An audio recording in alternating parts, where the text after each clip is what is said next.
All right. Welcome to Wednesday night League of Legends, Week 7, post Eagles Esports up against SNHU White. Get the match name all set up here. Wonderful. Whoa. That's a ginormous page there. Okay, as we're getting in the pick and ban phase here, just getting started. Game number 1. It's Wednesday night, Week 7. See if the Eagles can come out with the win up against White, or if White will be able to take them down. So, first ban session has gone through. 3 first bans for the Eagles is going to be the Vigor, Rammus, Lux, and then up for White over here is going to be Mordekaiser, Nocturne, and the Aurelian Soul, the classic scaler that everybody's been picking lately. And for first pick over on the Eagles side, looks like we're going to have the Kaisa picked up. I would imagine that's going to be for Chromsu if he's in this match. I've seen him play that one a couple times. Over on the White side, we're going to have the Xayah picked up for their bottom lane, and the Sejuani for most likely jungle. And it looks like the Eagles are actually going to opt in to pick up the Rakan, maybe steal that away from the White team there if they were planning on doing the Xayah Rakan combo lane. Unsure, as they seem to pick the Sedge instead of the 1-2 pick for Xayah Rakan bottom lane. So we'll see how that one pans out for them there. Looks like I got most of that set up. Alright, wonderful. Oh, J4 coming through. They've been swapping around, but it might be WangHongYue back in the jungle. I'm not sure where Post is planning on playing. I think they actually have their full roster this week. So, yeah, we'll be looking to see what they can put out. It's been kind of a rough time for them. They've been switching around, swapping positions. They've had their coach fill in a few roles for them. But yeah, we'll see what they can pull off. Full strength here. They finally got their full team together. Alright, looks like the Zyra is going to come through for SNHU White there. Second round of bans are going to be coming through here. Did I see somebody hover the new person? Is that available?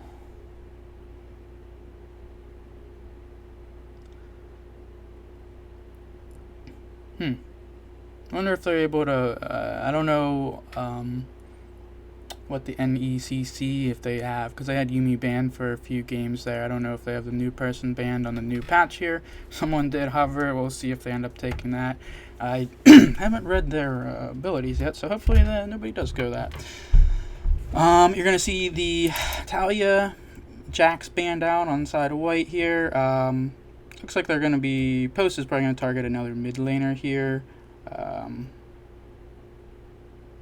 Potentially a top lane counter if they have something in mind.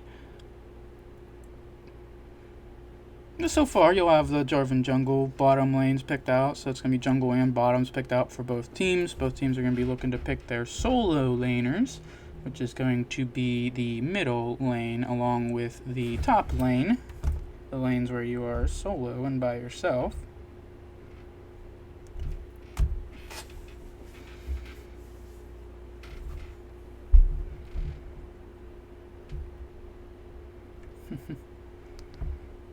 Back in the jungle. Oh, okay. Let's see. So we'll see which solo laner is going to be picked up first here. It looks like we might have the Annie in the mid lane for SNHU White.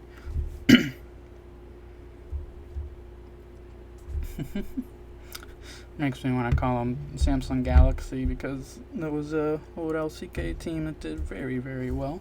But SNHU White is the team name up against the Eagles here. Week 7. As always, this is going to be the first match. It's best out of 3. First one with the 2 wins there will be coming out on top. Malzahar locked in for mid lane on the Eagles. If he's still playing it, like I said, they have their full roster, so I don't know if they swapped any positions. Ryanite has been playing middle for the post Eagles there. We'll see if that's where he decides to take this pick.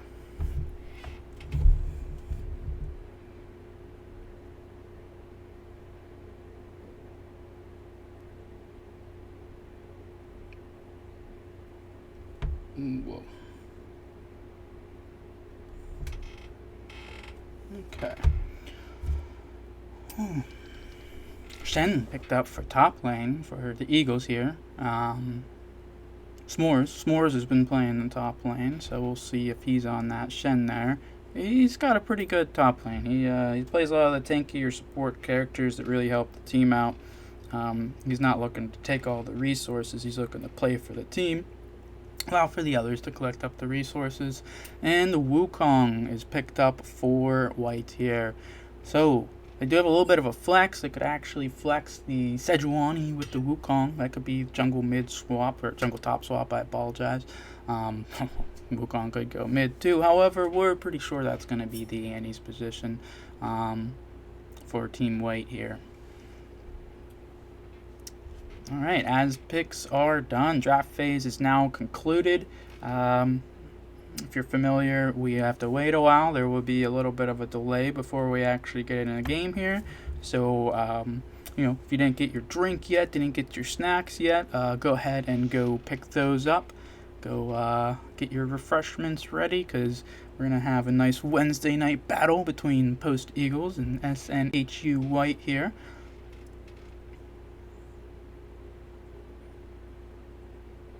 Alright. Well, there's the picks, there's the teams. We will be getting into it momentarily here. Figure now would maybe be an alright time. Grab myself some water, refreshment.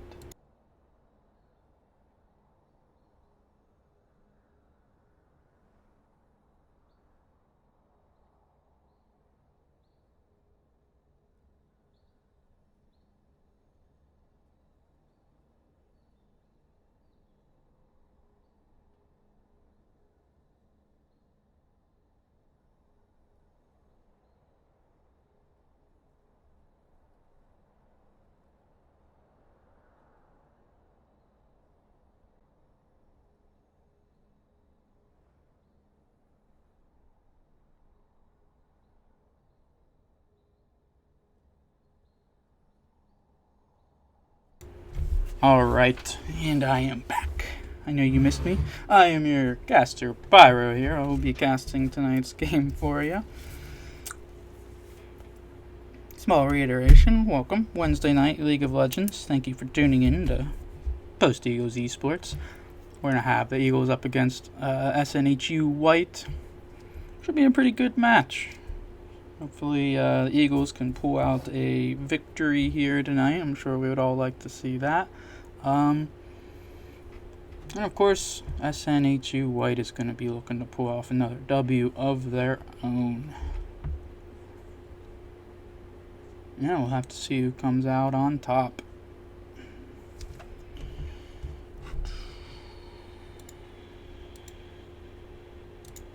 Looks like we are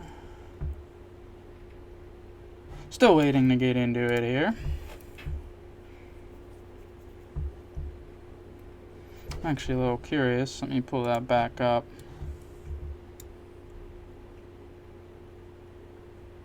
Oh yeah, okay, so it is the Eagles with their full roster here. We're going to have Smorrs in the top lane, WangHongYue in the jungle, Ryanite in middle, Chromsu is going to be the Kaisa ADC, and then, of course, Robot Devil support. Over on the side of SNHU White, looks like it's going to be Schwartz in the top lane, Cardboard in the jungle, Spoon in the mid lane, Conair for bottom, and then their support is going to be Rarvane. So, you'd have to assume... yeah, it's going to be Rarvane on the Syra. I'd have to assume that's their support. Zaya is going to go to Conair. Spoon is going to be Annie in the mid lane. I suppose the Zyra Annie could be flex swapped. You never know, along with the Sejuani Wukong. And, yeah, Sejuani is going to be probably Cardboard jungle, I'd have to guess. Wukong top on Schwartz. Those could be flip-flopped. We'll have to see. Robot Devil over on the side of the Eagles is going to be on the Recon. Kaisa is going to be Chromsu. Jarvan number 4, J4 on WangHongYue. And then Malzahar, I believe, mid lane will be on Ryanite's hands. And who did I miss? Shen. Oh yeah, Smorrs. Smorrs will be playing Shen up in the top lane. Tank versus tank match top. Wukong versus Jarvan jungle. You might be expecting some early ganks. They both have some pretty good engage potential. So we should be keeping an eye on the early pathing of the junglers here.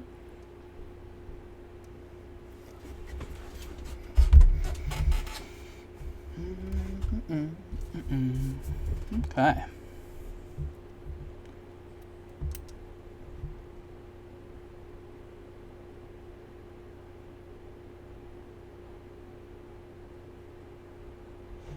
That will be, okay, it seems like, someone had to take care of something here, so there'll be an extra momentary delay, I suppose. And we'll bring, this back here. Alright. Well, yes, we've gone over draft, we've gone over everything. As they get this figured out here, I will put up the B right back as and we'll get right back into the game once it starts up here.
Alright. Well, I am back. Hello, hello. As we've already went through draft phase here, just in case you were just joining us. This is going to be the Post Eagles up against SNHU White. It's going to be a nice, fun, exciting game for Wednesday night League of Legends here, week number 7. We'll see if the Eagles or SNHU White want to pick this win up more. As you can see, all the picks here, I'll just reiterate them very quickly for you. For the Eagles bottom lane, we're going to have Kaisa Rakan, we're going to have the Malzahar in the middle, Shen up top with the J4, Darker number 4 in the jungle. Over on White side, it looks like bottom lane is going to be the Zyra, oh, that's a tongue twister, Sejuani, most likely jungle, Annie, middle, Wukong, most likely top, Wukong, Sejuani, could be flip-flopped. We'll see what Team White wants to do.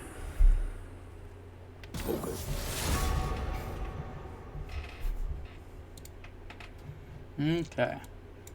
It's already been all done here. They just have to get the champions locked in and get the game started up here. And we'll have our momentary good old spectator delay, and we'll be getting right in the action.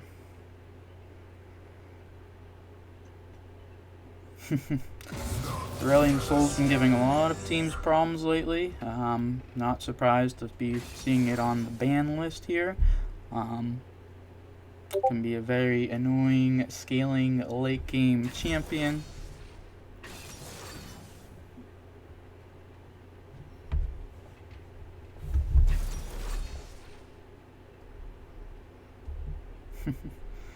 Who can really start to take over. The Milo hover, that's his name, Milo. Melio, however you want to pronounce that. That is the new champion he's hovering. Feel free to go read up on his moves. I personally haven't even done that yet, so I don't know what he does or what he's going to be about. Looks kind of like a support type, though, if you had to go by the picture. Pretty fun stuff. League adds a new champion like every week. It's kind of hard to keep track of sometimes, honestly. It's my favorite game. It's the game I play the most, and there's still things going on that I don't even know what they are, so such is life. You're always learning. Alright, we're gonna have the... Okay. It might be the Sejuani top. It's looking kind of like it, actually. So, yeah, it's got some maybe Wukong top, Sejuani jungle. However, it looks like they decide to go with the flip there, and they put the Sejuani top tank versus tank versus the Wukong jungle.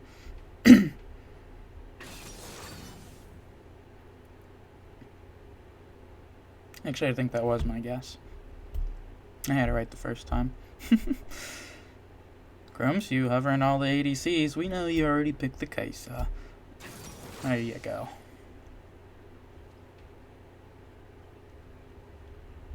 Kaisa is one of my all-time favorite AD carries. Fun fact, she received about 5 nerfs after she came out because Riot doesn't always know what they're doing when they release champions or Aurelian Sol rework. So yeah, you know, sometimes they need to be nerfed 5 times before League figures out what the proper damage values are for their champions. It's always a fun time. It's such a hectic game, so many variables. That's what makes it fun.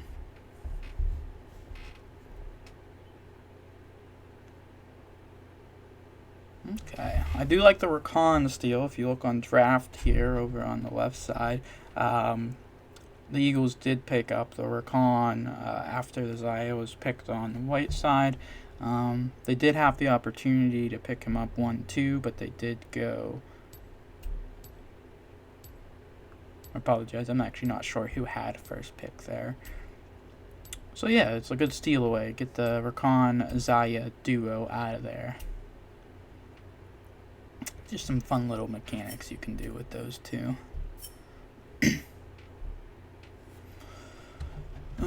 Check the good old Discord here real quick.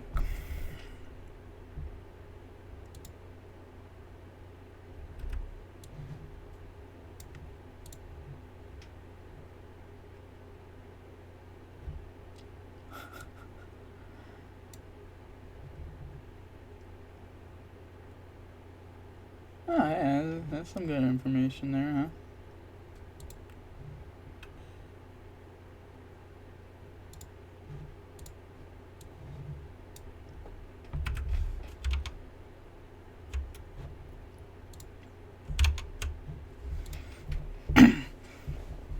Okay.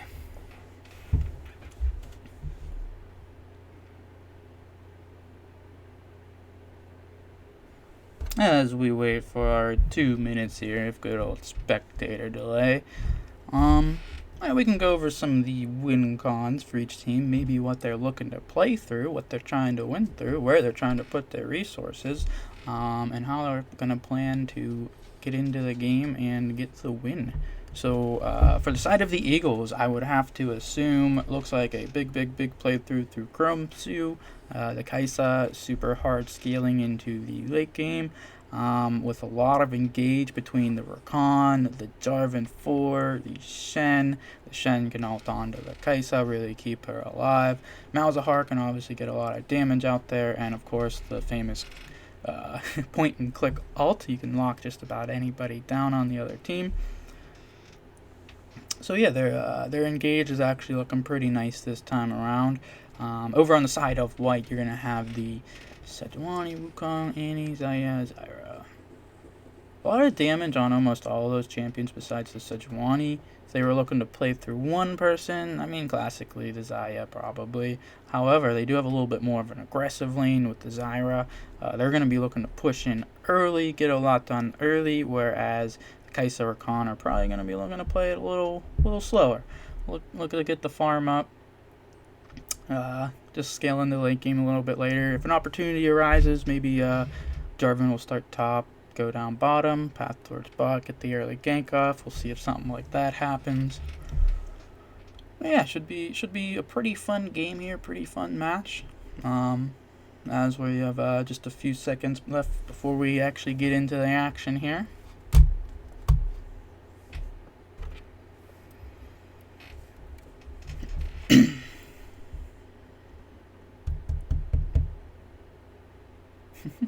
We'll see if I get the spectator bug this time. That's always a fun dice roll. Sometimes you get, sometimes you don't.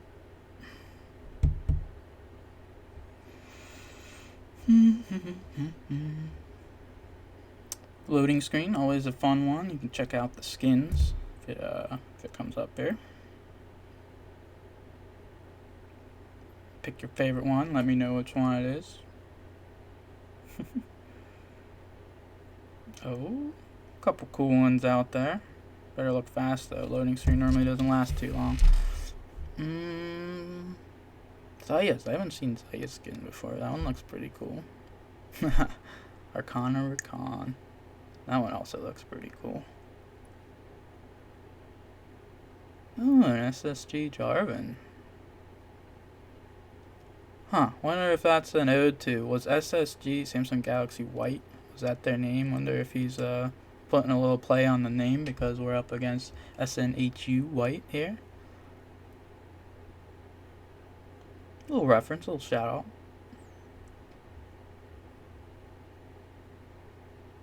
Was that their name? Samsung Galaxy Blue, was it? Oh, I can't remember.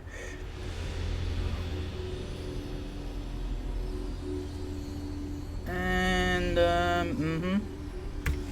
But I rolled the dice roll for the spectator bug.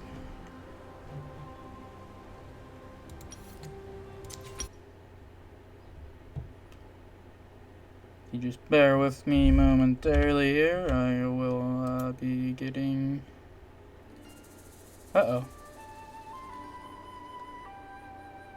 Well, that's not good. There's no way to reconnect that, is there? Okay, well, spectator bug kind of got me out of the game there, and I need to be friends with somebody on that. Let me momentarily fix this.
Okay, I think I got that handled for the most part. We're had to make a little bit of an interesting solution. The cast will be a little bit smoother after a minute here, hopefully.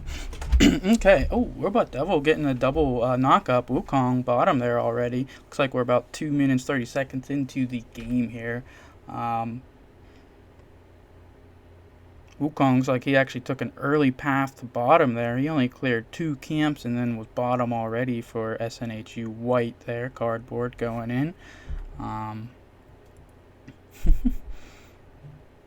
Let's see if we can't get this to be a little better here.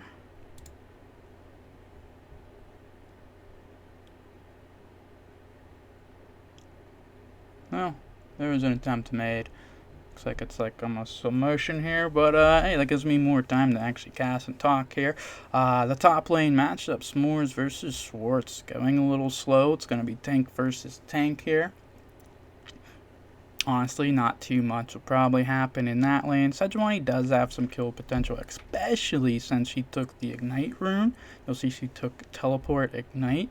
There is no flash on that SNHU, so she won't be able to make the flash engage plays, but it gives her a lot more kill potential in lane for being able to actually take down somebody like the Shen there. A little vision hover here to let you guys know what can be seen. WangHongYue able to pick up the Scuttle Crab there. He's going to be making his way towards bottom lane.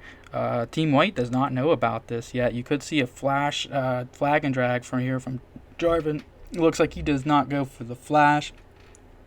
Team White was able to sniff that out. Carnair and Rarevan able to back up towards their tower there. Okay. So, yeah, apologies, a little bit of a mayhem there on the early bit, but it did look like Jarvan path from the top to the bottom did try to get that gank off for the Chromsu because they figured the Conair and Rarevan, Zyra lane was going to be pushing up a little bit, but I guess Wukong went for an early gank and kind of threw that tempo off a little bit there. Looks like Wukong's going to pick up the Scuttle Crab, however, WangHongYue steals it with the smite. Flag and drag onto the Wukong. Is Wukong gonna go down here? Not quite enough follow-up damage. Wukong's able to walk under a tower and be just alright. Was a very nice steal there from WangHongYue, able to get the smite steal off the Scuttle Crab. He also got the Bot Crab, I believe, so that's actually gonna be both crabs picked up here for post Eagles. Oh, I like their overlay.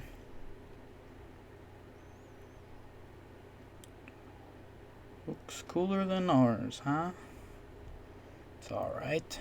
Alright, Robot in the bottom here, just doing robot things. Wukong looking to maybe make another regank here. He's half health though, and it's warded up. He's going to be spotted out. No pings go down to indicate that they saw him there though. Maybe he just dipped and ducked in and out of vision there real quick, just quick enough that they couldn't see him there.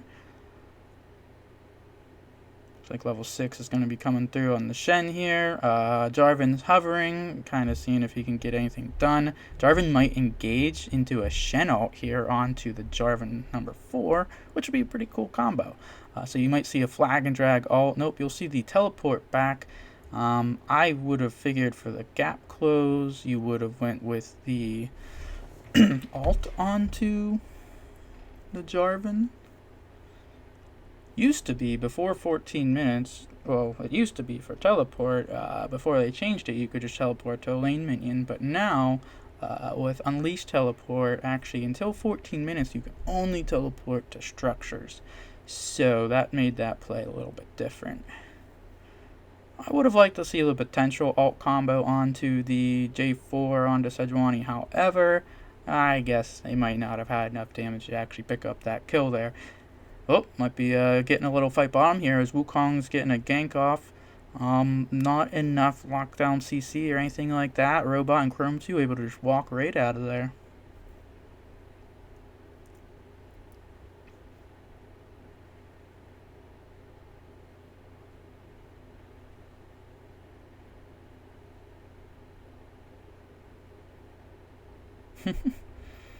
even farm top. Looks like Jarvan's actually got a camp up or two on the Wukong here, probably due to the Wukong's early aggressive pathing, trying to get those few early ganks off. Was unsuccessful with them, therefore Jarvan's able to come up at camp, a few CS.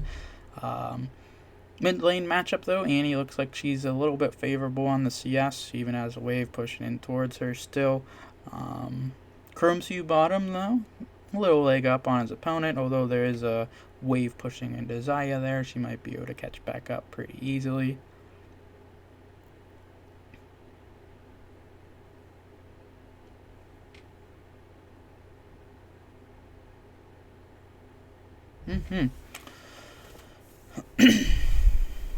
Wukong gonna be picking up the topside scuttle here. Maybe this time. Maybe. Jarvan sees him again.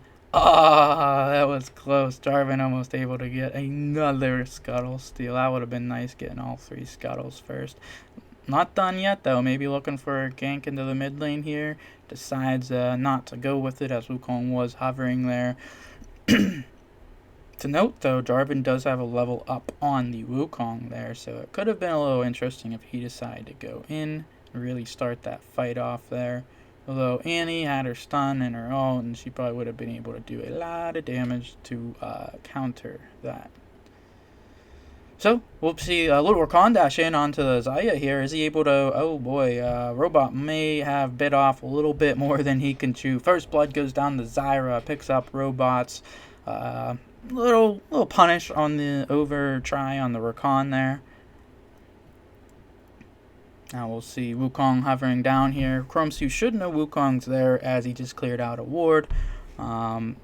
Little mess up on the flag and drag flash there. However, gets the ult off. They should have enough damage to pick up this Sejuani here. They do. Sejuani goes down. Nice gank from WangHongYue. Mess up the flash, flag and drag. However, the ult follow up is plenty enough damage there to get the job done. Team White here going to be starting up the first Drake. Looks like it's going to be a Hex Tech Drake for the first one. Soul, we won't figure that out until a few drags in. Of course, as always.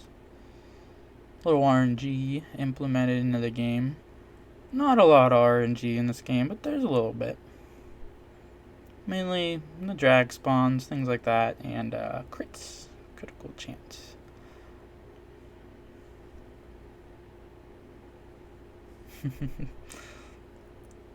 Alright. Spoon and Ryanite duking it out in the middle there. This Wukong has been spending a lot of time hovering this bottom lane here, though. They have, interestingly enough, you think the Zyra, it's a hard one to say. Zyra lane would have the more push here. That is maybe what the Wukong was doing, was just trying to get this wave pushed in if the Zyra resets. However, it looks like she already backed and spent her gold, so they might not be looking to reset, and Jarvan's coming around here. They might actually have an engage angle of their own, as Rakan goes in, gets the double knockup, but there's no follow-up damage. No, Robot, that was a good engage attempt. However, Jarvan doesn't have flash or ult, so there wasn't much of an opportunity for him to actually close the gap and do the follow-up damage necessary there. Still hovering, spotted out on the ward though. Probably won't be able to get too much done now.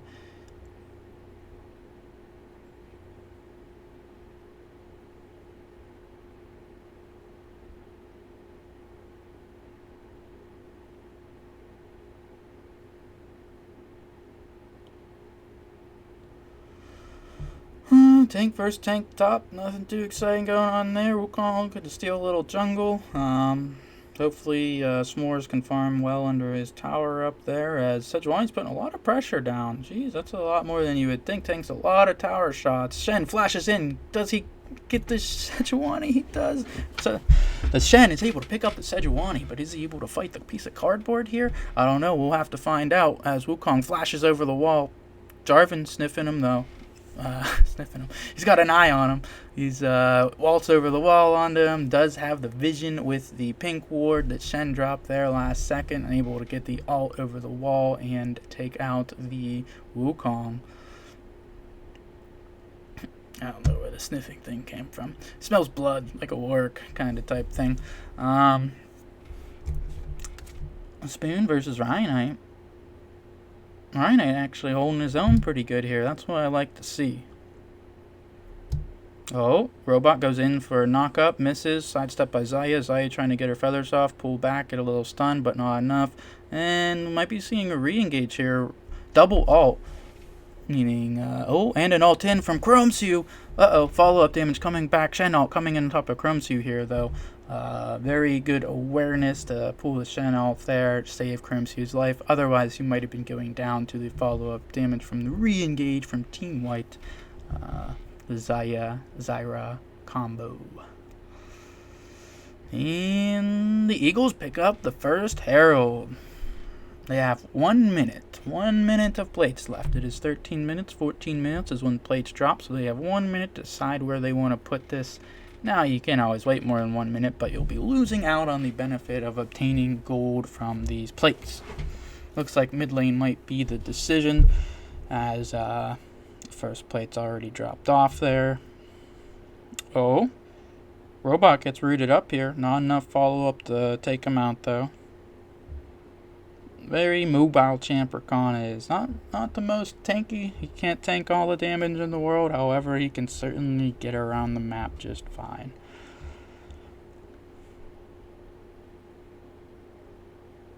We'll see here if any triggers are pulled. Not quite. Playing back. Playing a little safe here. See Wukong coming down, clearing out another vision ward, which means that the Eagles should definitely be playing safe in this bottom lane right now. They have no protection, as Jarvan's a little bit too far away and he's got a few camps to clear out. Next Drake will be spawning here in about 30 or so seconds, I believe. I like how zoomed out this is. If you're curious as to why there's no sound, we are just watching it in a little bit of a different format. The league was a little buggy and I couldn't quite get back into the stream, so you just have the wonderful sound of my beautiful voice. But yeah, beyond that, we will get what we can done here, get the viewing. Well, not too much going on in the middle. It does look like Team White here is going to be posturing to set up this dragon, though. Has good vision down. WangHongYue able to take out the ward there, though. They know he's here. He'd probably have to sacrifice his life for a steal here. It's not... Oh, he's going for it. Oh, and he does! Jarvan flag and drags in with the smite steal on the dragon. And he flashes out to safety. There's no way he didn't even take a death for it. That is a clean in and out dragon steal from Post Eagles Esports.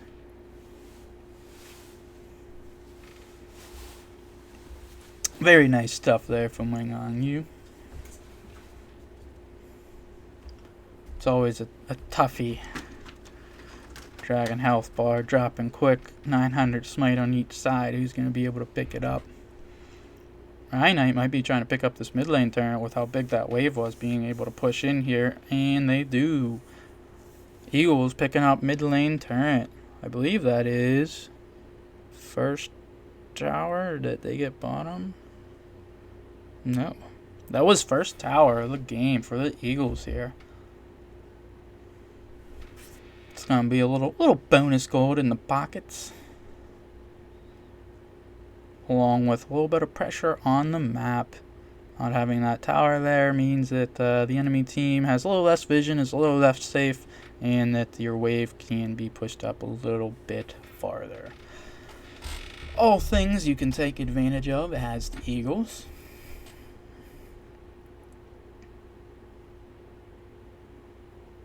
Looks like a lot of mythics are starting to come online here. Annie does pick up her Luden's Tempest. Ryanite picks up his Leandries. It's going to be a burn versus burst matchup there. Ryanite trying to get the burn, the damage over time, and Annie is burst. Oh, as we see Rakan, Robot going in here, gets the knock up on Zyra. Zyra ults, Chromsu going in, the Shen ult coming in on top. Chromsu able to take out the Zyra. We'll see what happens here as Annie and a few more others show up from Team White. Robot trying all he can to get out of there, can't quite. the Shen. Ooh, and we're going to have more follow-up from the J4. J4 coming in, flag and drag, but flag and drag into 4 doesn't always equal exactly what you want. Shen trying his best to get out of here as Team White able to pick up, what was that, 4 kills for 2. Oh my goodness, that was a crazy fight. A lot of TPs came through. I don't know if Ryanite wanted to go there or not. That was a crazy fight, but Team White did come up on the upper hand of that battle right there. Started off with Robot going in, Zaya ulting, and from there a couple TPs came in. The Shen ult came in on top, but White was able to fight the fight just a little better, get more people there, and get them, really get a few kills back. Let's see. Who has what? And he's 2-0 right now, actually. A little 300 gold bounty. That's one person the Eagles could be looking to target, / one person the Team White can be looking to play through here now with the massive amount of burst that Denny can provide. A little bit short range, but if she's able to get in and on top of you, or if you decide to go on her, as long as she has that stun down, she is quite the menace to deal with. J4 looking for a potential gank here, spotted out by the Wukong though. Zyra ult goes off onto the Rakan. Rakan gets caught up. Feather pullback stuns him. Jarvan ults 3 under tower. Zaya stuck under tower here, tanking shots. Goes down. Wukong goes in onto Chromsu and is able to take Chromsu out.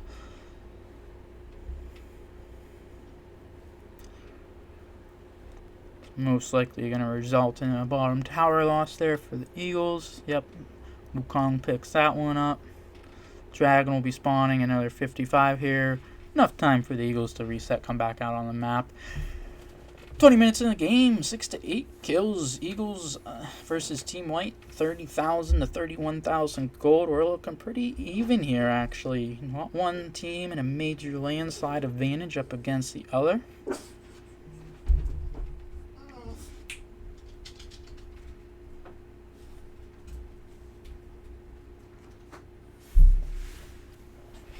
Okay, as Team White resets here, getting back out onto the map, spend a little bit of their gold. We'll see what they're looking to do. Probably set up Drake, get some vision around it. Baron will be spawning here in 10 seconds. Not too many teams looking to take that at the 20-minute mark, though. You only do that when you are very ahead, or you're trying to be really sneaky. One of the two.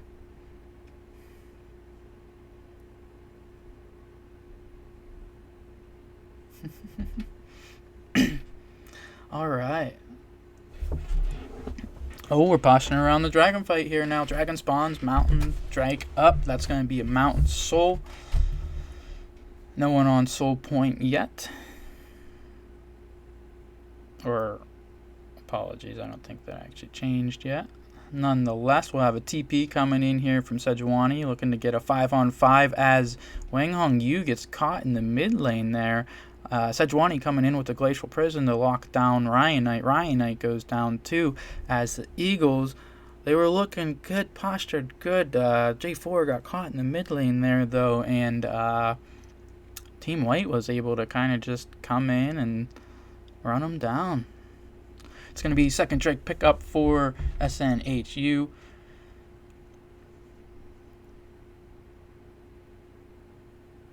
We'll see if they're able to get this middle tower, if Smorrs is able to get the defense off. Trying to get the Sejuani down. Sejuani taking multiple tower shots here. Zaya ults in, flashes in, gets the feather pull, gets the kill down onto Smorrs. Aggressive play by the Zaya, but it does pay off. She does have to expend her summoner spell flash. However, she doesn't seem to be too concerned about that.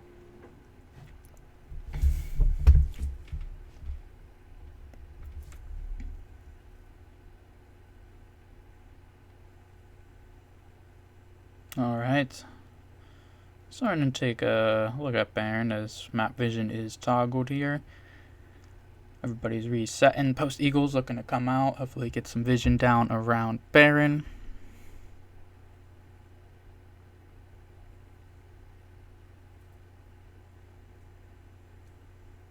3 coming up middle here for Team White. Looking to push out mid-wave, try and get some vision prio. Let's see what which team decides to pull the trigger, if either of them do. Team White is about 3k gold ahead here after that dragon fight where they did get a big big 2 kills off of post eagles here. Wukong hovering in the river top side, looking to maybe get an engage, waiting, decides not quite to go in there as Chromsu didn't want to step up and get out of position there. Pretty smart.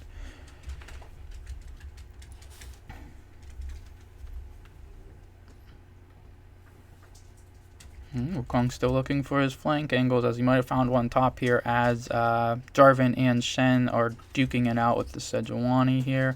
Robot, oh my goodness, just lives with like 1 health left. And there's that top lane fight we didn't get to quite see. J4 does drop down to the Wukong, unfortunately. Ryanite might be able to get a nice... He doesn't have flash, unfortunately. If he would have been able to flash out onto the Xayah, maybe enough follow-up damage from the Kai'Sa could have followed through there, but no trigger was pulled.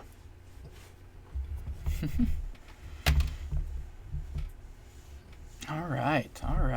Exciting stuff. Exciting game here. Game number 1 for Wednesday night. Eagles up against Team White.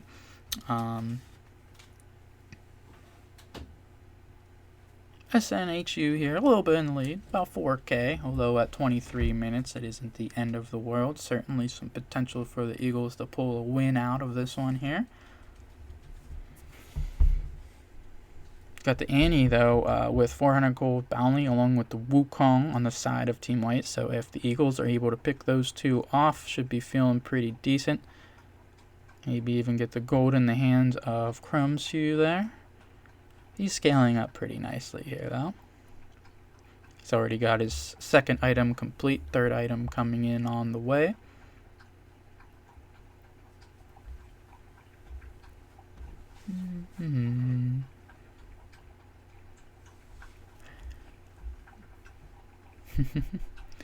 Alright, I suppose we should be expecting this next fight to be in about 1 minute and 23 seconds then, when the next Drake will be spawning here.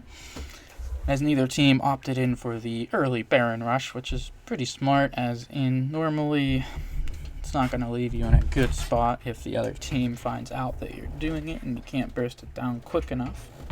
Sejuani looking not quite getting caught out. I was able to really just get out of there.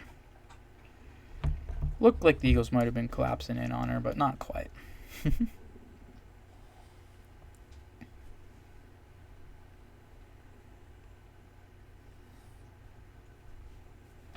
Malzahar hanging in there, clearing his waves, doing what he can.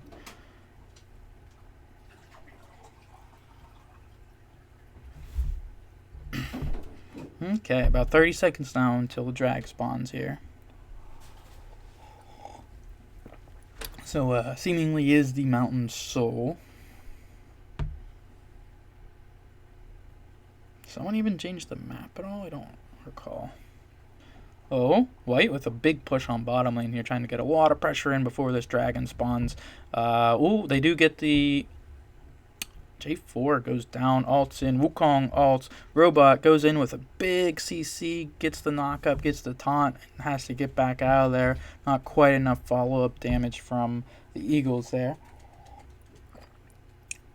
Good push from Team White there to get the bottom tower, get the bot wave pushed out before this dragon comes up to get all the pressure there. They're able to quickly rotate up the drag here and probably pick up their 3rd drag. Won't be too much contesting going on from the side of the Eagles here. It's going to be Drake number 3. Soul point for SNHU White.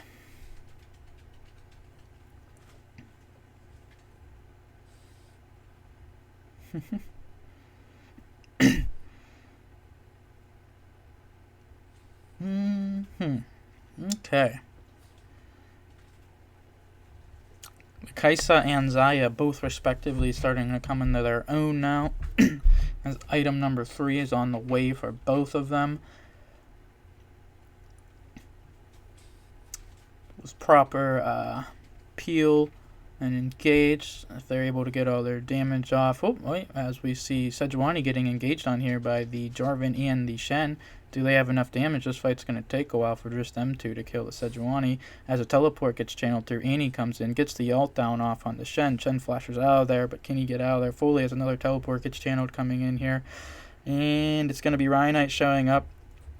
Gets some damage down, gets the ult on the Annie. Annie under tower here, tanking multiple tower shots. Is it going to be enough? Not quite, as Chromsu was about to go in on that and decided, yeah, if he stayed any closer, he might have got taken down. Has to flash out. Still gets some good damage down. Ryanite able to take down the Sejuani. As Team White playing very aggressively up on this tower here. The Eagles are defending pretty well, getting what they can done. Got a few trades here. I think it was a 1-2 trade for Team White there, so they were able to pick up probably a little bit of the advantage. However, even simply getting a kill for the Eagles right now is a small victory. You'll have to take those. They're still only down about 5,000 gold, about 30 minutes into it. It's not exactly game-ending gold leads there. Okay, so hunting for the Xayah. She actually would have tagged her there, probably would have followed up with the Killer Instinct ult, maybe try to get a kill there.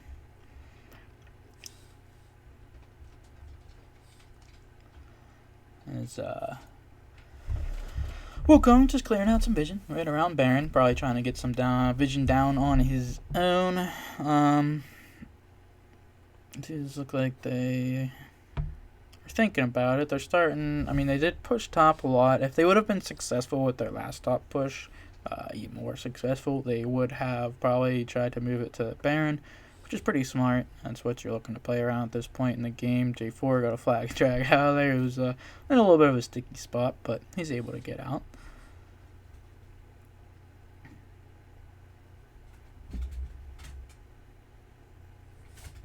Okay.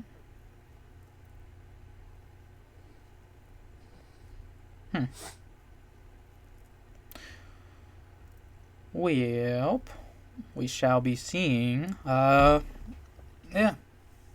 Team White looking to back off towards the Baron. However, it doesn't look like they'll be starting it up. Just trying to clear out and choke out whatever jungle they can from the Eagles here.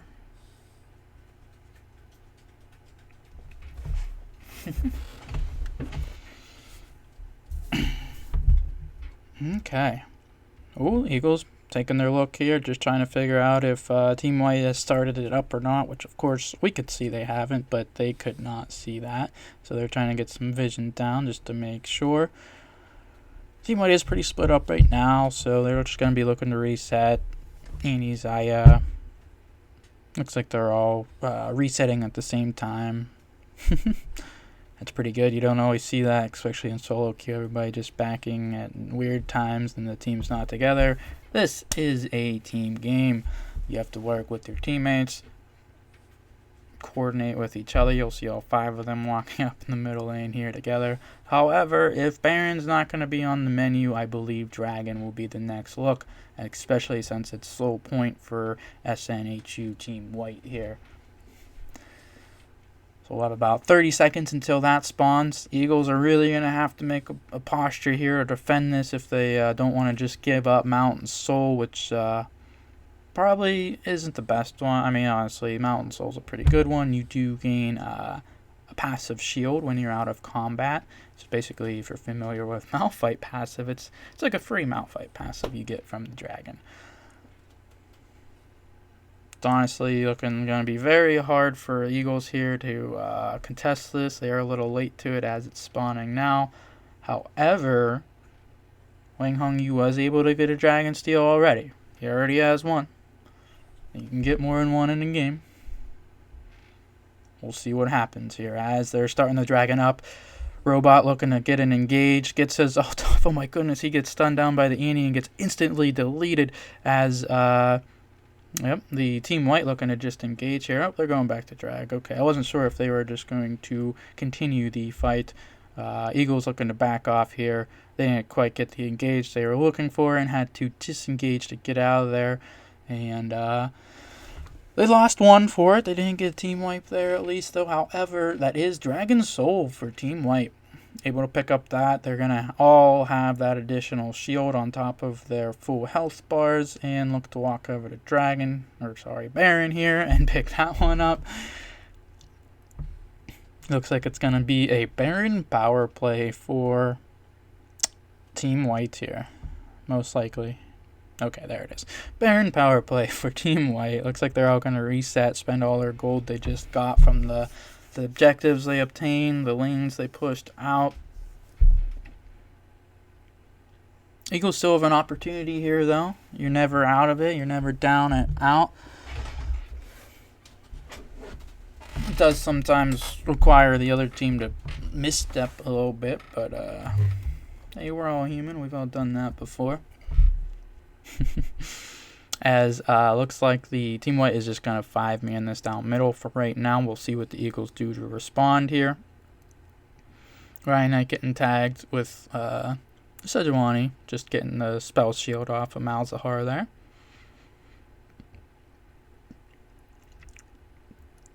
Robot trying to do what he can to keep this Malzahar alive, and just not quite enough. He goes down. Annie all massive damage right now. She's 5-0 with 6 assists, 3 items in. Oh, they're pushing for the end here. Team White posturing for the end with this Baron buff here. Are they going to be able to do it, or will the Eagles be able to get a little comeback here? This could be the game on the line as Ryanite, oh boy, not Ryanite, sorry, Robot goes in and gets taken down. Shen out on top, not enough of a shield. Kaisa also drops, and that is probably going to be game number 1.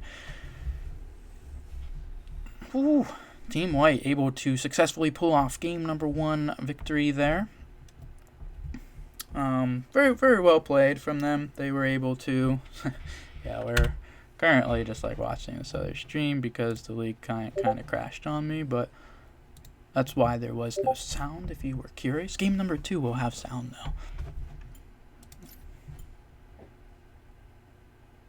though. Well, I hope that was enjoyable, as we will be coming up on game number 2 in not too long here. Until then, we will be right back momentarily. I hope you guys enjoyed match number 1. I am your caster, Pyro. That is, here, let me update the match score for us right here, actually, before we go to break. That is going to be the first match win for SNHU White there.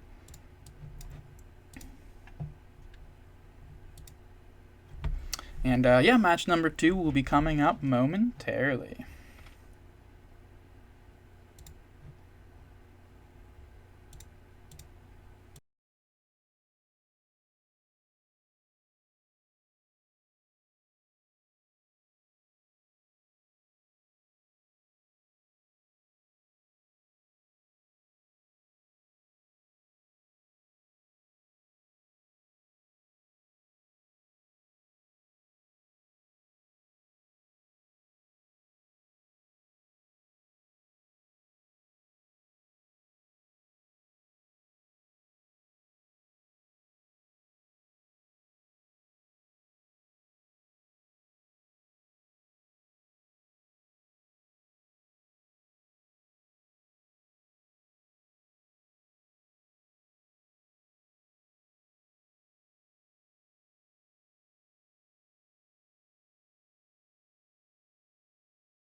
Alright, welcome back. Oops. Okay. There we go. Welcome back to the Post Eagles up against SNHU Team White. White was able to take match number 1. We will have match number 2 starting here momentarily. As always, we do a best of 3 here. So first one, the 2 matches, takes home the win.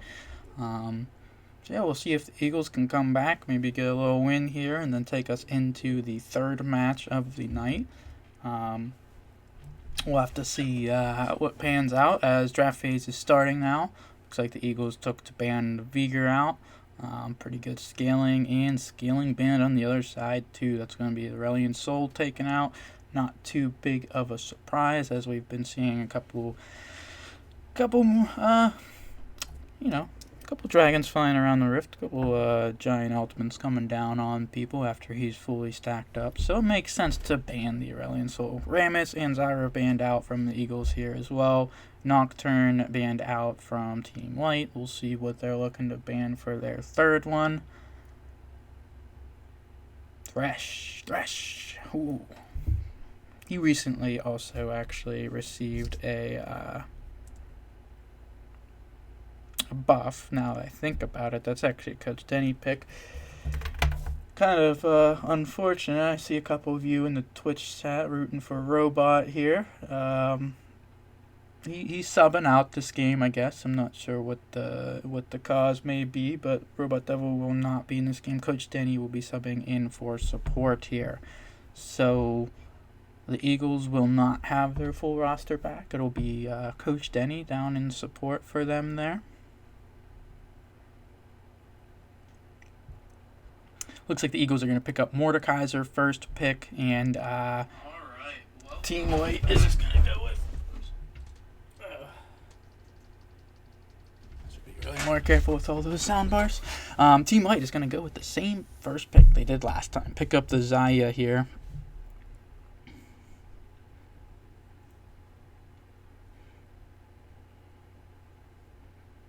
See if they're going to pick up. Sticking the same. Gonna grab the Wukong up. So Xayah Wukong picked again for Team White. Eagles switching it up with the Mordekaiser already. We'll see if they switch it up some more. If they plan for... I mean, they took Rakan bottom last time. Wasn't too bad. But Coach Denny is on support now. Might be seeing a Pike here. We shall see. Don't want to give it away. Lucian picked up. Oh, that could be a Nami follow-up then. They've been playing the Lucian Nami lane quite a bit.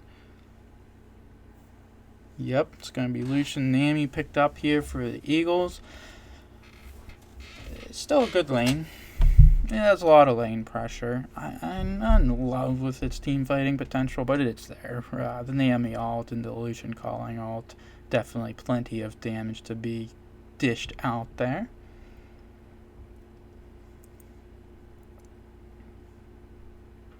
We'll see what Team White's looking to pick up here for their next pick before a second phase of banning comes through. Looking like the Lulu support this time around. Yeah, that provides with plenty of quality disengage for Xayah, where Lucian and Nami want to be engaging. The Lulu will help the Xayah disengage there. I guess, I did see now that the Eagles banned out the Zyra, so that was the Zyra was support last time, so they were actually able to ban that one out, which, made them pick a Lulu. We'll see how that one pans out for Team White over there.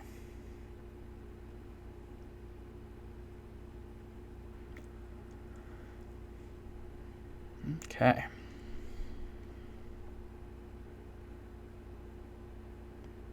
Second rounds of bans coming through. We'll see the Sejuani banned out. That was up against Smorrs last game. Was able to get a decent amount done. Really, she came through with just being a big, nice, tanky front line for them. Shen Jax banned out from the side of Team White. They don't want to see that Shen again. I think it's fair to say, I mean, this Mordekaiser's a flex pick too. It depends how they want to play it, because he can very fairly play top or jungle, although it's seemingly going to be more of a jungle pick this time around.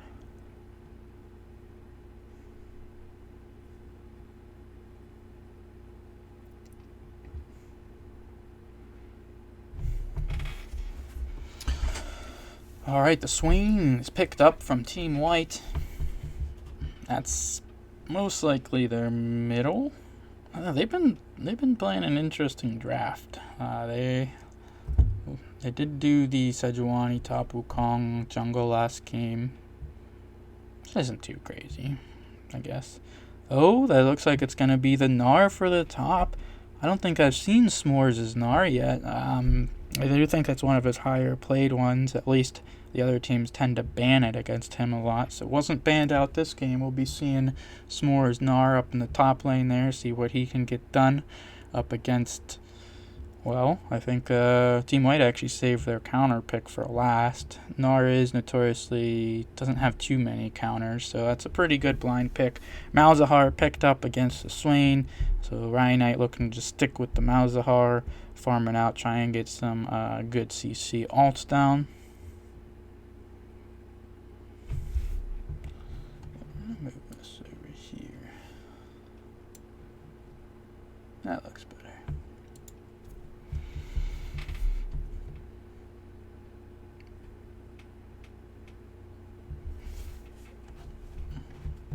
Oh, a cannon comes in. You don't see a cannon all the time.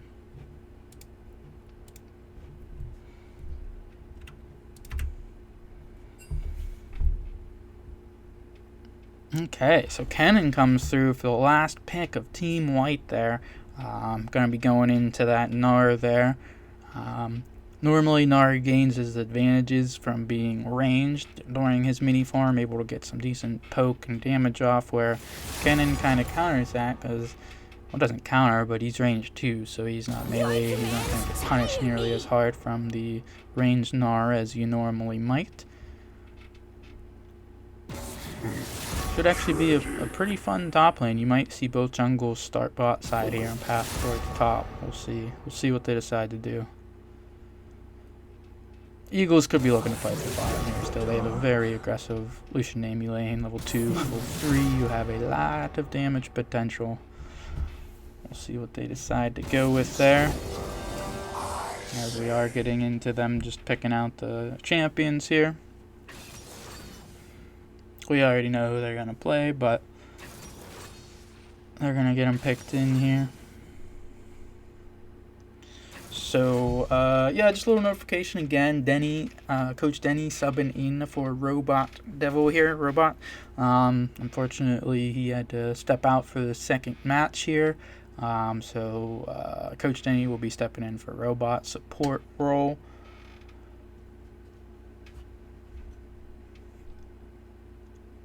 And they just got their team back too. They seem to always be missing somebody. Coach Denny's kind of just playing Phil here. I've seen him play a jungle, an AD, a sport game. Just playing a little bit of everything. Playing Phil. Let me at him. We're getting their picks and bans in here. Doesn't really matter the order anymore because the draft is already completed. As you wish.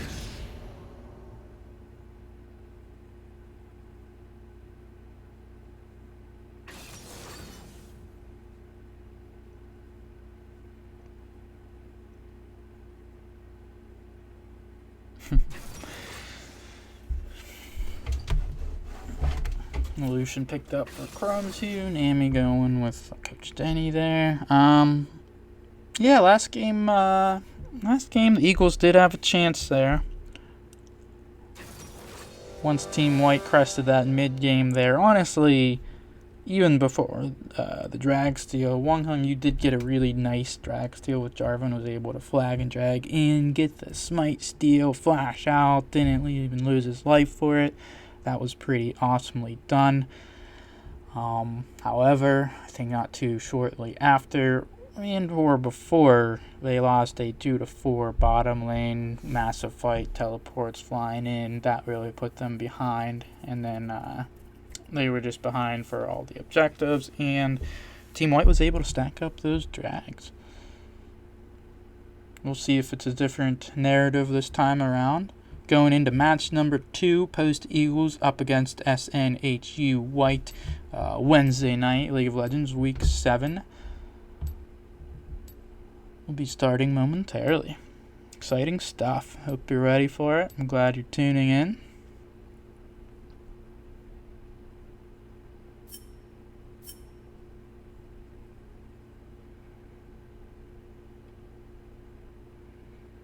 Spectator delay, classic.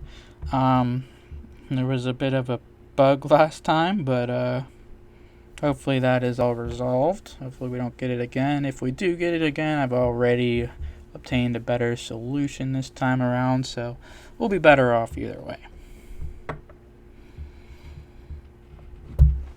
The Xayah Lulu lane can be pretty dangerous. As you saw, Xayah last game was able to get a lot of damage down, get those feathers out, and pull them back for the stuns. Lulu just enables her to live a little longer. Does not have the same damage potential that the Zyra is able to dish out, though, so it should give the Lucian Nami lane early on a bit more of a chance to make an impression.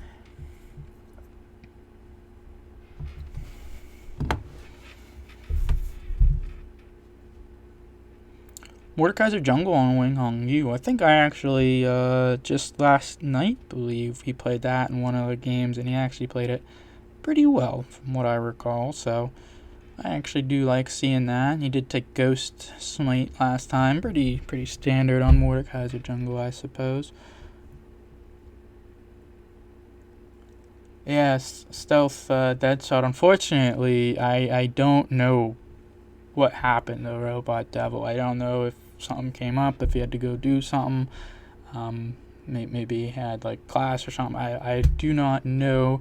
However, Coach Denny is subbing in, so I know it's kind of sad. I saw like 2 of you guys like literally rooting for Robot here in the chat, and he subbed out. So Coach Denny's playing support.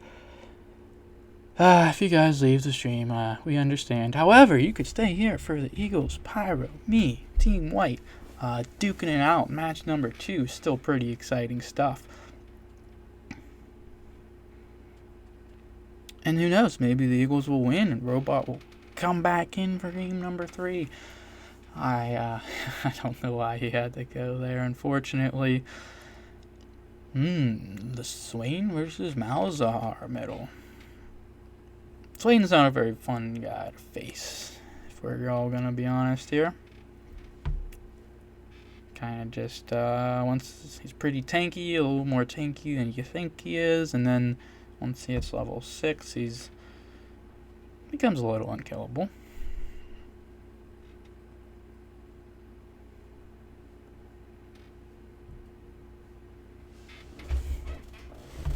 Okay, finally, spectator delay is over, and we are hopping into match number 2.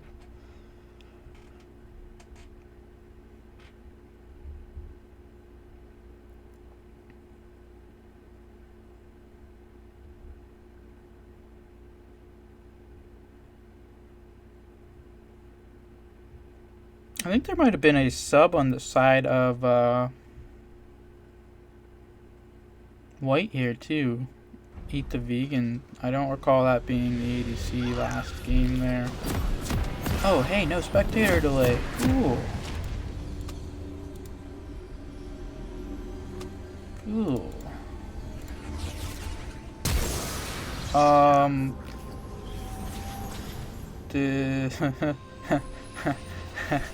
Cannon flashed.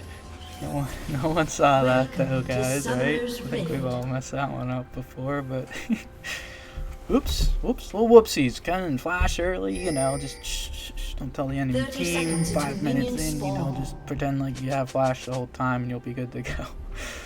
Oh, his teammates pinging him out, letting him know. There he is. Sad little ninja. Accidentally flashed already. Kennen's a ninja, by the way. He's a little purple ninja versus a little dinosaur Gnar that has a rage bar, and once he gets mad, he hulks out and freaking turns all huge and starts slamming the ground.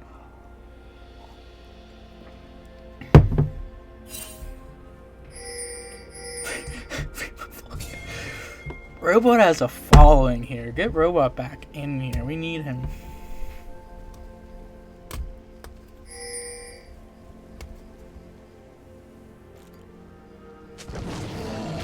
Okay, opposite side jungle starts. That's something to note. So, Mordekaiser starting top, Wukong starting bottom with a nice leash from his bottom lane there. It's going to get Wukong to the top side faster if he's able to clear out bot side, top side, go to top. That top matchup is a little volatile there. Mordekaiser going to be looking to focus a little bit more on the bottom lane here. Luciani might try and get this first wave or two pushed in, bounce back, and get it ganked by the time Mordekaiser gets down here. But you never know. You know, they have to play it out. Last game, Wukong actually ganked after clearing his first 2 camps. I think he did 2 camps and ganked bottom lane, although we kind of missed out a little bit on what happened due to some bugs. But, you know, we're alright now.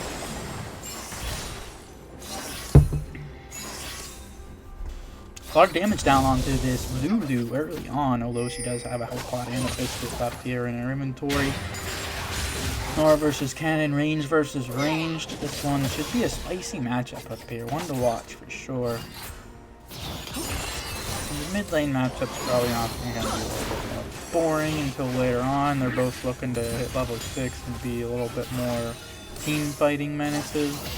Sure, one of them can solo the other, but it's going to take more of a misplay for that to happen. Oh my goodness. Apologies. Oh, can't do that. I'm just going to mute myself coughing for you.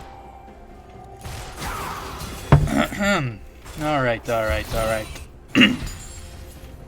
Apologies for that. I was just, you know, Chromsu dashed in and did so much damage to Zaya. I just coughed on my drink.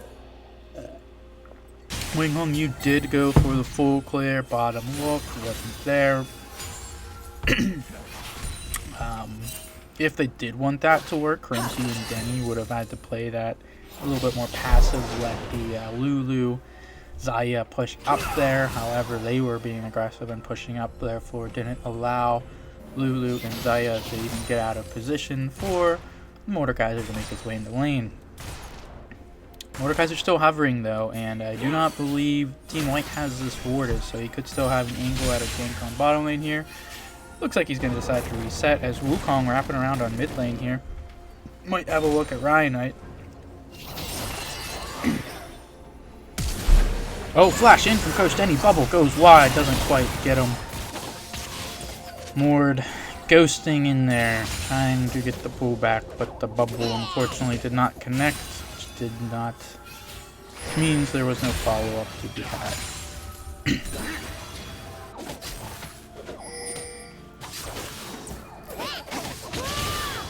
Okay.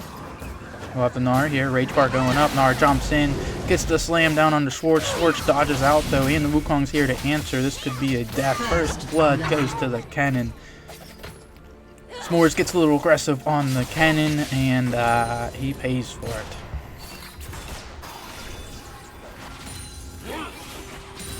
With a solid timing gank from the Wukong. Without Wukong there, Smorrs might have something rolling. One-on-one, he had a big wave pushing in. It was looking good for him. Unfortunately, Wukong was up there in a timely fashion, and also had the knowledge that Mordekaiser was not going to be there because he was literally just bottom, so it gave him a wide open opportunity to gank the top lane there. Oh, a couple pings coming down. Looks like Mordekaiser's been spotted out in his own jungle. Some deep wardage from Team White here.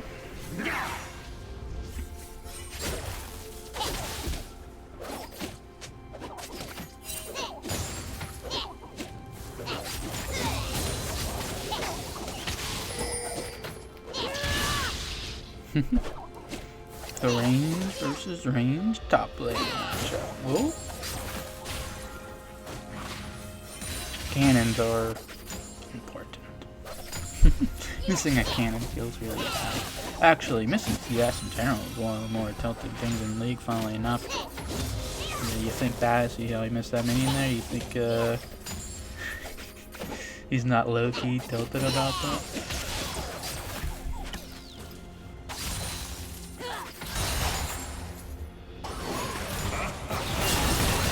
So, Chromsu deciding to go in, go a little aggressive. However, Wukong's here to answer up. Bubble does hit this time around. Wukong not finished yet. Goes for the dash. Doesn't quite get in there. Mordekaiser here to answer now. However, the fight is going to be fizzled out here. Good bubble from Coach Denny that time around. The exhaust is used from Lulu. However, summoner spell wise, Coach Denny has Ignite to Team White's Flash and heal. So summoner spell advantage does go over to Team White currently. Malzahar farming it up. It's the name of his game. Farm, wait until level 6 and then get someone to gank for you.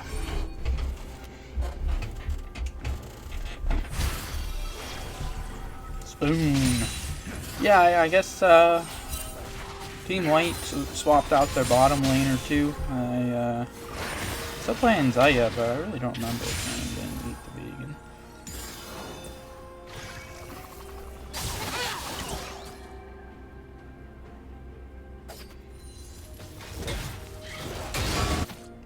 Mordekaiser gonna be clearing through his jungle. Wukong making a look top here. I don't think Gnar knows is here either, so this is gonna be a flash from the Gnar.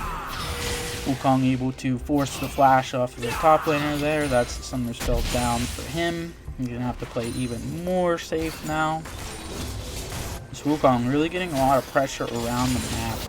WangHongYue able to get a little farm lead here, maybe a camp or two up. However, versus the 1v1, Mordekaiser is level 6 here and WangHongYue is not. However, Team White has 4 on Rift Herald. Oh my goodness, he probably wasn't expecting that, unfortunately.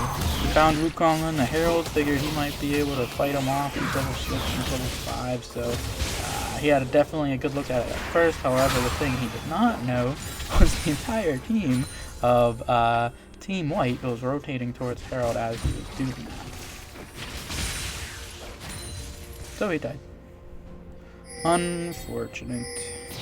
Alright, Eagles, we're gonna have to see a little something from you here. Pick it up. Drag spawn. First drink still up. No one got first drink yet. First Herald gets dropped mid lane though from Team White here. We're gonna be able to get a few plays, a little extra gold off of this. They're gonna need to see some answers from the Eagles if they're gonna stick in it here. Especially in this bottom lane, definitely some early prowess. Personally don't think skill is extra on the late game though. Oh, here it is, the flash out onto the Swain.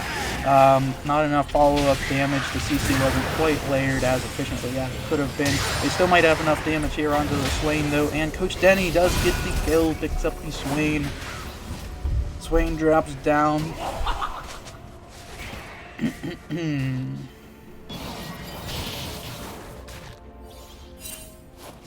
Okay, Eagles picking up a kill.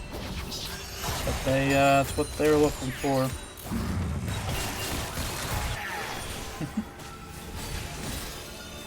Okay, Mordekaiser are gonna be stealing a little jungle there. Any mythics coming through? We're 10 minutes in. It's a little early for a mythic. Is anybody early ahead of the pace of the game right now? Not really.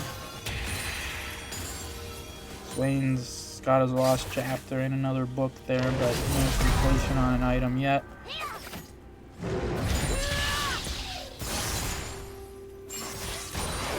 Looks like Cannon is going to be going the Hex Tech Belt, getting the extra movement.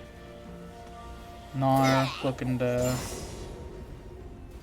What is Gnar build nowadays, guys? Is it Triforce? Divine Thunder? Probably one of those ones. He does have a Sheen, so... Oh, here comes bottom lane. Ult from Nami. Chromsu getting the calling off of this polymorph there for the disengage. Unfortunate. Stops all of his damage.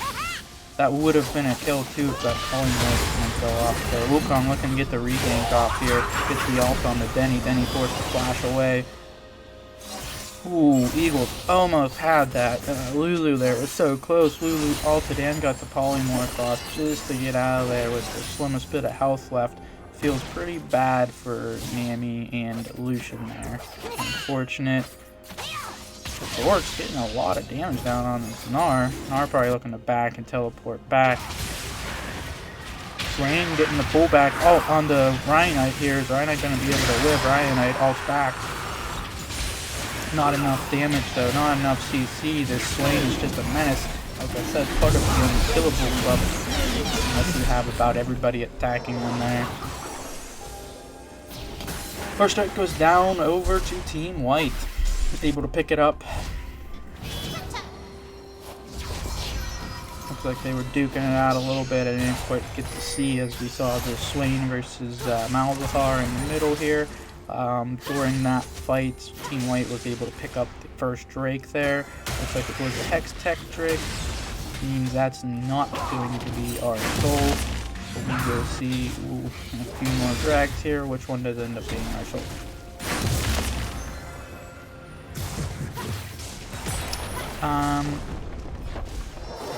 First mythic coming through, ding ding, I believe Swain in the middle with his Landry. Mordekaiser does have an item complete, but that is not a mythic item. It's just a very good item for Mordekaiser. Oh, throwing a church bell. Big Ben, is that Big Ben? Gnar throwing Big Ben at Kennen up there. Oh, ward battle here, Ryanite versus Spoon. No ults on either side here. Oh, actually, Swain's ult is back up now. Ryanite better be careful.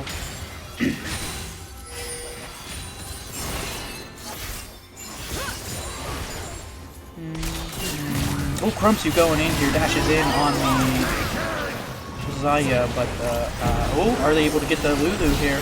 Follow-up damage bubble comes up, dashing in Chromsu, getting a lot of shots off, but still not quite enough, and Wukong comes around at the perfect time.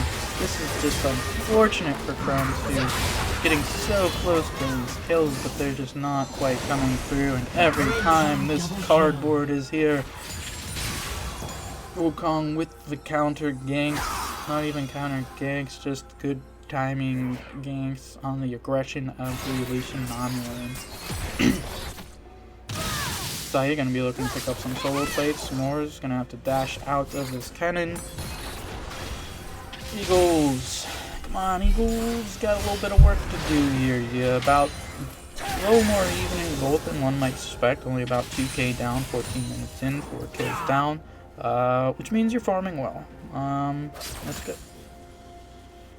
However, we're going to need to be a little more proactive around these neutral objectives. We did lose both first Herald and the first Drake. Not one side is particularly more heavily scaling than the other.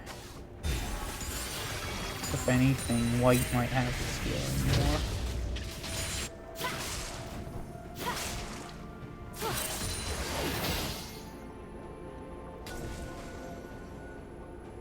Getting some good wards down from both sides.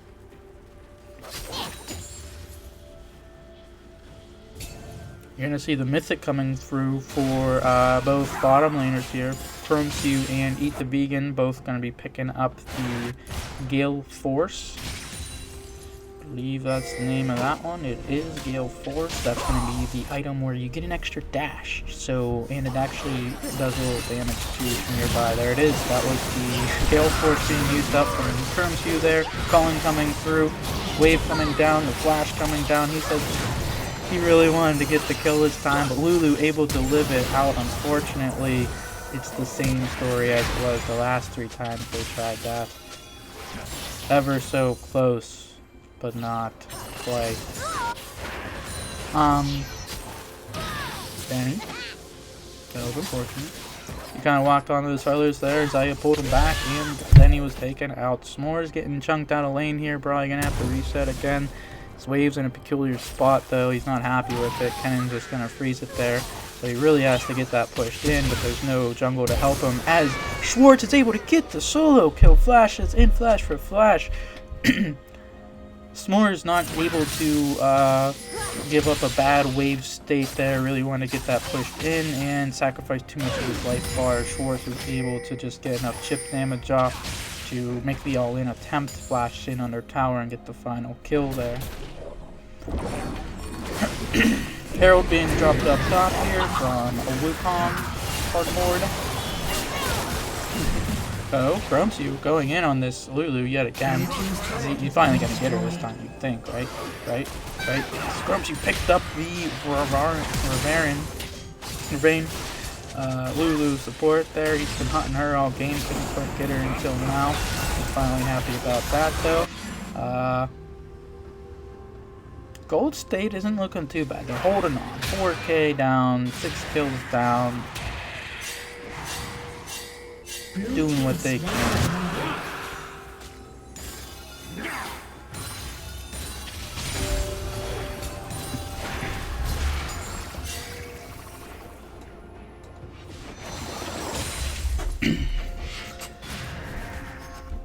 Alright.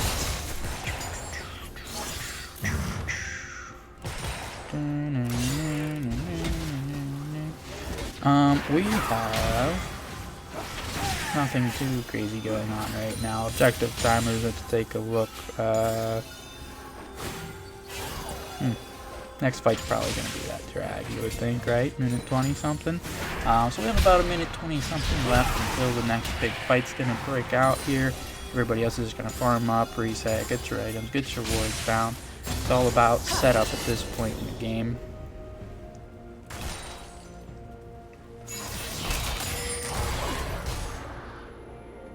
A lot of completed items coming through here.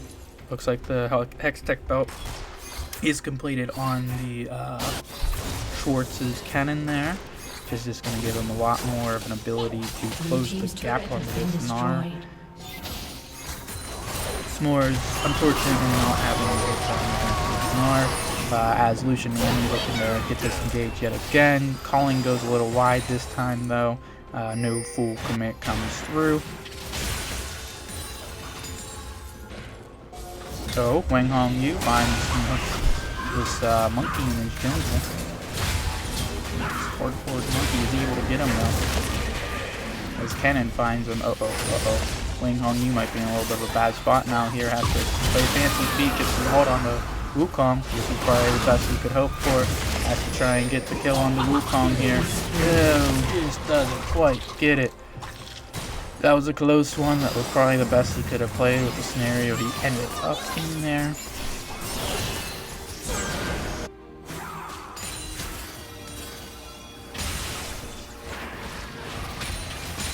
SNHU White with the responses. Every time a little fight breaks out, someone is there to make the man advantage in their favor.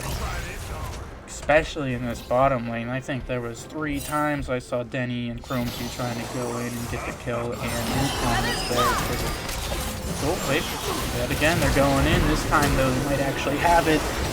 The Zaya is still alive. Goes down to the Nami. Coach Denny able to pick up the Zaya. Able to pick up the Lulu, too. Lulu flashes out of town. Able to live with probably like 1 health off of that one. That had to be close as the Nami ult was following her up there. This should give some time for Chromsu to get a lot of damage down on the spot tower. Although this isn't good, Cannon's wrapping around, they're not going to see him. Teleport channel through. Gnar decides that there's not a chance you're getting that angle onto my bot lane there.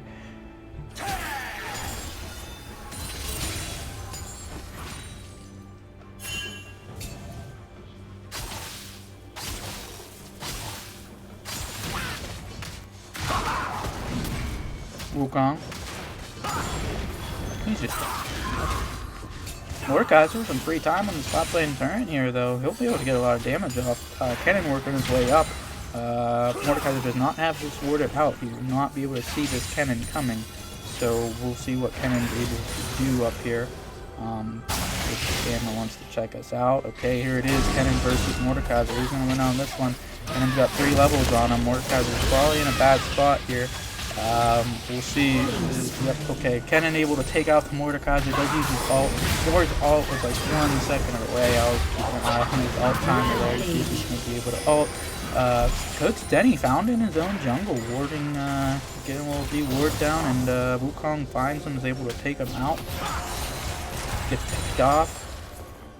That's 2 more kills over to Team White there. Extend the gold lead to 5K. 3 kills to 11, 21 minutes into this game. Game number 2, Wednesday night. Eagles versus White. White's up 1 match already. Looking to be up the gold lead right now. Red team's turret has been destroyed. Eagles obviously looking to try and get a match win here. Take this to game number 3. We'll see what we're able to do. They're posturing bottom, trying to maybe get this dive onto Chromsu here. Wukong's hanging out in the try. We got Naomi coming back up with no other response, no TP on Gnar. However, that's more likely that it's just for this drag right here. So unfortunately, the Eagles aren't going to be able to respond to this one. They do have a drag already though, so drag stacking is a little bit slowed. 23 minutes in the game or whatever, and there's only 2 drag on the side of White, 1 drag on the side of Eagles here. You need 4.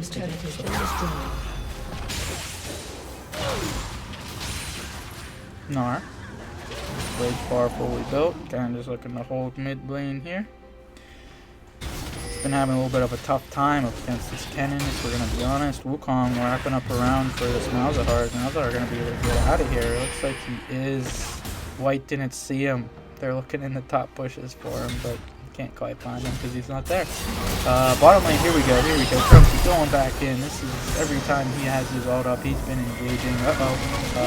Teleport channel coming through though. This could be the Kennen ulting in on the poke. Does he get the double? Oh my goodness. Kennen ult, X6 ult. He gets all of his damage out, puts all of it. Double kill. This Denny is becoming quite the menace. Mordekaiser ult is able to get the kill down. He does get the kill down onto Zaya, but he probably won't live too much longer here. He's taken out by Smorrs. Smorrs is dominating. 6-0 and 2, 600 gold bounty. 24 minutes into the game. Looks like Team White here looking to extend their lead just a little bit farther. About 6K gold lead now, 24 minutes into the game. Numerous bounties on the side of Team White here. 0 deaths on the Kennen and the Wukong. If the Eagles here are able to pick off those 2, one of them do maybe seclude that Kennen. I'm sure he's going to be trying to solo split now that he's so strong. Maybe try and commit a few resources, a few champions to the bottom lane there to try and get him picked off. So you have this ward here, and you could bring down like 3, and if this guy decides to push up too far, you could go in on him, right? And that could be an opportunity there. However, they probably aren't opting in for that.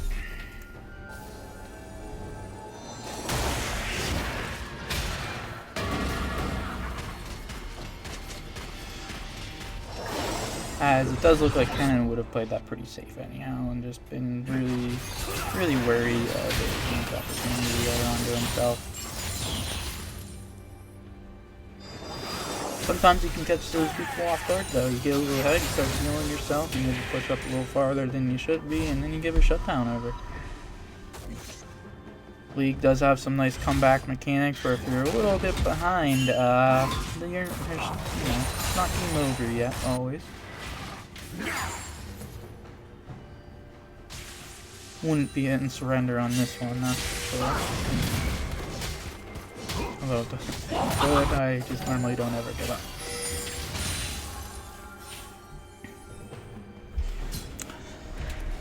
So 25 minutes here. Team White looking to pull Let's see, where are the timers? Okay, we got a Wild on Drake. Baron is up now. However, it looks like they're pushing more towards the bottom. They got 4 postured here in the enemy jungle, getting a lot of deep vision out. Oh, I'm sorry. The next Drake I just found a minute 22. That's what they're setting up for here. Oh my goodness. Chromsu flashes to get out of town, but not quite enough as the flash follow-up comes through from the Wukong. Wukong alt flashes onto Chromsu, able to take him down. See if Team White's going to further this push here onto the bottom lane tower.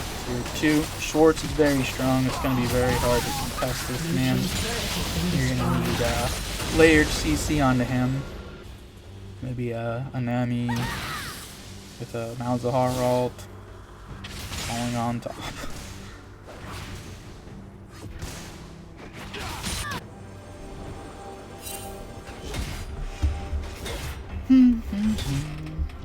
Some deep vision. Drag is going to be spawning here in about 30 seconds. We'll see if the Eagles are going to decide to try and do anything about that. Honestly, they're not in too much of a position to be able to. They might be just looking to clear the other side of the map, get what farm they can. Stalling the game is a very viable strategy. Like, so if you give up one more Drake here, yeah, they're on soul point. Normally where you want them to be, but that is yet to be soul. Kennen waiting in the enemy jungle, very deep, trying to spot anybody out coming here to contest this Drake as Team White starts it up. We'll see if the Eagles here are able to get anything done.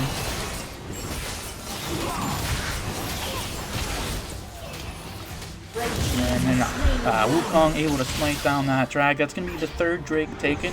Looks like we do have a Cloud Soul on our hands, by the way.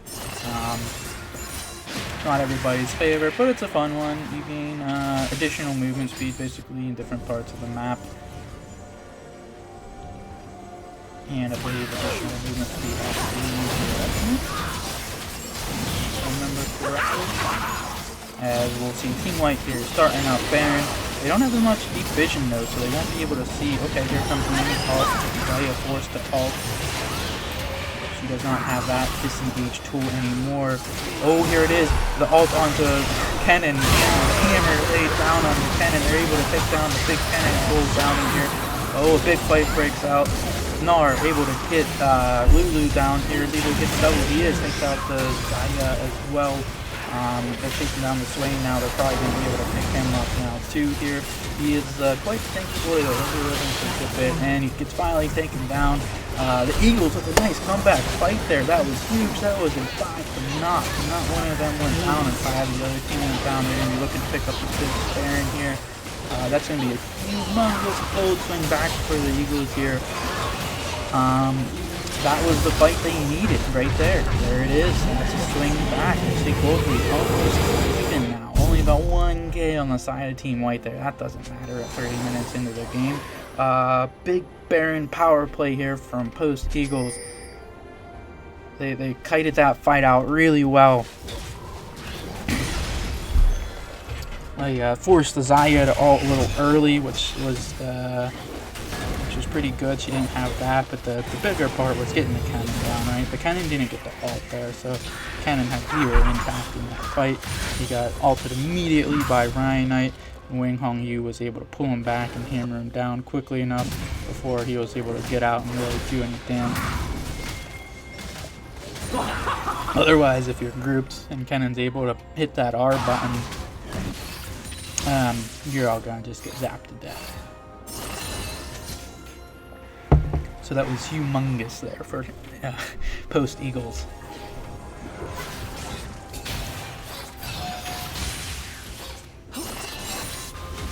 Okay, back in it. Back to even game state for the most part. A few extra buffs from the Dragons on the side of Team White here. Maybe a tiny bit of gold advantage, but overall you'd have to argue that both teams are looking pretty solidly even. You'll have 3 items completed on the Lucian here, which is actually more than the Zaya can claim. 3 items complete on the Mordekaiser here, which is a little bit more than the Wukong can currently claim. Oh, the Wukong's about just a few hundred gold off of Death Stance there.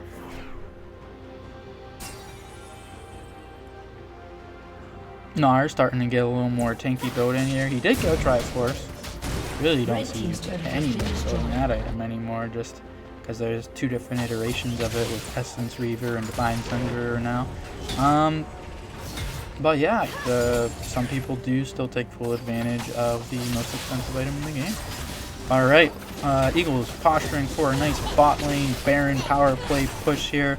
We'll see if they're able to take some more standing gold on the map. Yep, bot lane turret destroyed. If they're able to get this cannon here, that would be huge. Cannon force to X-Tech Proto Belt out of there. There's the name of it. X-Tech Rocket Belt. Oh, I was wrong. Proto Belt's a different one. Okay. Very exciting. Alright, Eagles push up tower, get another bit of gold, clear out the enemy jungle, choke out their resources, get some deep vision down. This is what you want to see from a team that just is coming back into it, from Baron Steel there. Get a little bit of aggression down, get some vision down, some knowledge of where the enemy's going to be, where they want to be setting up. In about 41 seconds here. I'd say even before then, you want everybody heading right now towards that dragon. Right now, already start walking there. Clear out your waves and get to this dragon. Because this is going to be a 5-man attempt from Team White here. They're not going to let this dragon go.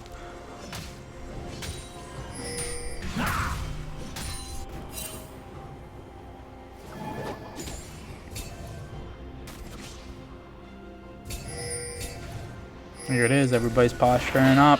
Big fight's about to break out. Eagles need to get to their front and back here, push out the middle wave. Good job, Malzahar. Team White dancing in the mid lane here, not even towards the drag. The Eagles have the positioning, they have the posture on this drag here. Team White's going to have to check this. Someone's going to have to walk forward, or else they're just going to get this dragon up. Eagles starting it up now here. Smorrs looking to, we'll see Swain ult already popped, and the Eagles are able to pick up this drag. Swain gets ulted into the realm of Mordekaiser as Nar is knocking someone's head up there. Lucian had to dash over the wall there. I didn't quite see what happened to him. Calling does come down, a lot of damage flying out there. The cannon there trying to get plenty of damage down, not quite able to. As Smorrs re-engaging here, he's pretty tanky. He'll be able to face this a little bit here. Maybe front line for the Lucian. Lucian getting his damage down. Chromsu with the double. Maybe triple. Chromsu with the triple kill. Lucian coming out big. Chromsu able to kite that fight out perfectly. I didn't see why he was forced over the wall of Dragon Pit early there. However, he was able to come back in, get the Nar in front of him, and kite out the rest of the fights there. Get the damage down that he needed to. Good job, Chromsu. That's going to be a now gold lead for the Eagles here. The Eagles are looking to bring this one back. They say we want to go to match number 3. They're going to be looking for the win here. They do still have to close this game out, though, of course. Baron's going to be respawning in about 44 seconds here. You won't see Drake up for another 3-minute 40. So the next big fight objective for both teams is going to be Baron. You've got some deep wards down here for Team Eagles. The Eagles should be pretty easily cleared out by Team White here, though. You probably would have liked to see maybe just a little more vision there, but overall, both teams should be posturing for this. Nar does have teleport, don't worry that he's all the way down there.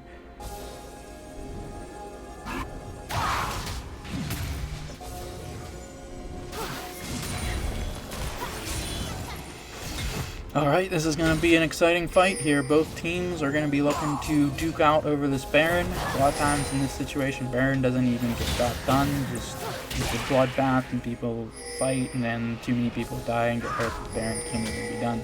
We'll see if that's the case this time around, as both solo top laners are duking it out there. They both have teleport up, so they're both able to come to the fight as needed. Narge finally got his item, so he's got 3 items. He's pretty happy to not get one-shot by this cannon anymore, which early on we saw cannon really dealing a lot of damage to him. But I don't think cannon could quite dish out that same amount of damage anymore.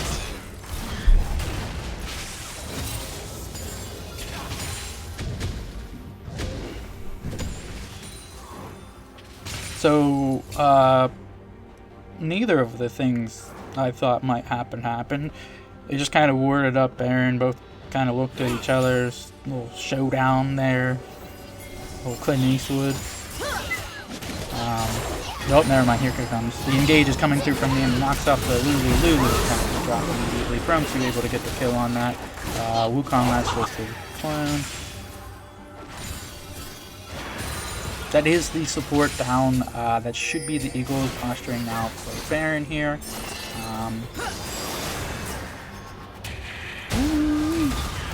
Yep, here they go. Eagles starting up Baron. Team White looking to maybe get a steal, get a fight. Wukong sailing over the wall. Ooh, gets ulted into the wall by the Gnar though. And that's going to be the Baron power play again for Eagles. Coin comes down. It's able to take out 2 people. Gnar taking out. Oh, man, Gnar was huge there. He jumped over, hit the jungle into the wall. Wukong could not come over the wall to try and smite steal that. Mordekaiser secures the Baron, and then they just wipe out the rest. That's a 3 for nothing for the Eagles here. They pick up the Baron. They're marching down middle lane. 5,000 gold lead. They brought the kills back to even.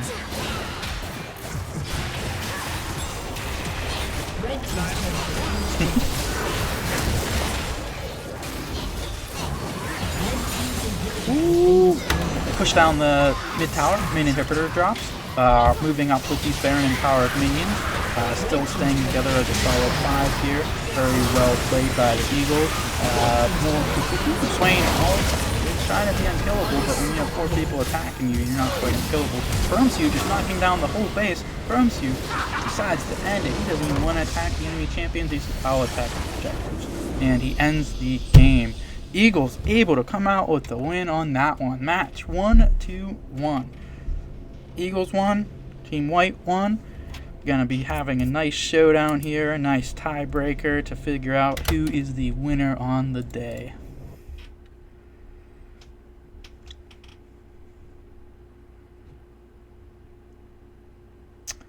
Very exciting stuff.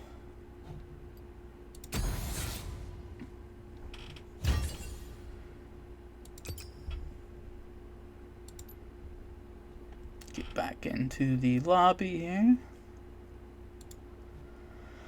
Woo! Alright, the Eagles able to pick up the win. That's gonna be... Oh, let me get that in the match thing here. It's gonna be 1-1. Tiebreaker coming up here. Exciting stuff for Wednesday night League of Legends. What more could you want? You thought you might be going to bed. Nope, game number 3 coming on. Who needs sleep when you have League? Alright, 1-1. Eagles up against Team White here. They'll be getting in the draft and whatnot. We will be taking a very short break, and we hope to see you when we're back. Again, I'm Caster Pyro. Glad you're joining in, and we will be back momentarily.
Alright, welcome back. Welcome back. Silver Scripts, game number 3. Exciting stuff. This is the tiebreaker. Match 1 went to SNHU White, South New Hampshire University. They were able to pick up the first win somewhat decisively, but second time around, Eagles had a comeback. They definitely brought it back. They were able to have a big fight around that Baron.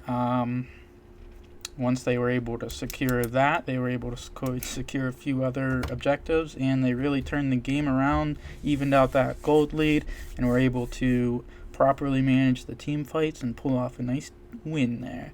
So that's going to be 1-1 for the games right now. We're going to be going into match number 3. This is the tiebreaker, the deciding match to see who takes home the W. Looks like Southern New Hampshire University is going to be picking up the Vi.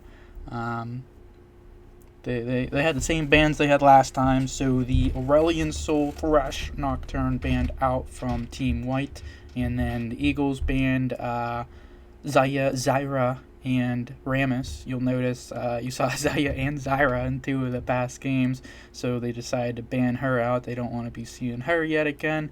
Team White did play that pretty well. She was able to disengage a lot of times she needed to get those feather pulls for stuns, although in the last game around Baron, she got forced to ult a little early and was probably one of the reasons why she was taken down there. Zerath picked up from Team White there. Viger picked up from the Eagles. Okay. That could be flexed mid or bot nowadays. I do see a lot of the Vigars in the bottom lane. Double range. Ooh, a lot of poke coming out from Team White over here. The Zerath and the Lux picked up. Those are both very long range poke mages paired up with a close range punch Vi. Let's see, as the last pick before the second rounds of bans come through here for the Eagles. Let's see what they're thinking to round off their comp with.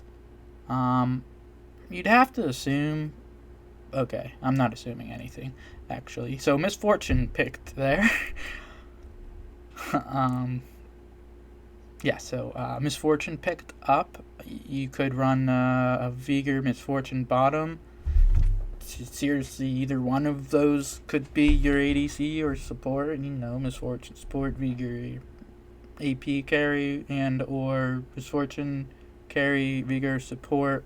Viger can pair very well with the Cage ultimate. You cage them in, even if you don't get the stun off, layer Misfortune ult over that. They either have to flash or they're dead.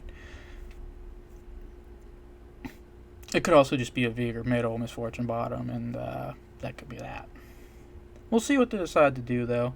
Also spicy on the side of Team White, Zerath and Lux both picked up. You have to assume one of those are going in the mid lane unless they're going dual super poke mage style bottom, which could be the case. We'll have to see. It's the second rounds of bans are finally coming through. Looks like it's going to be the Caitlyn Ashe band out from the Eagles. Pretty smart, assuming that one of those are going to be the pairing with the support, so get the other 2 ranged poke champions out, the Caitlyn and the Ashe. Team White here looking to ban the Jax and the Gnar. Probably the Gnar. The Gnar had a little trouble early, however, crested into the mid to late game very well. Smorrs was able to retake his deficit that he ended up being in and becoming ahead and being a very nice tank and engager for the Eagles there in a lot of those team fights. It was pretty good stuff. Chromsu was able to do the rest with all his kiting on the Lucian.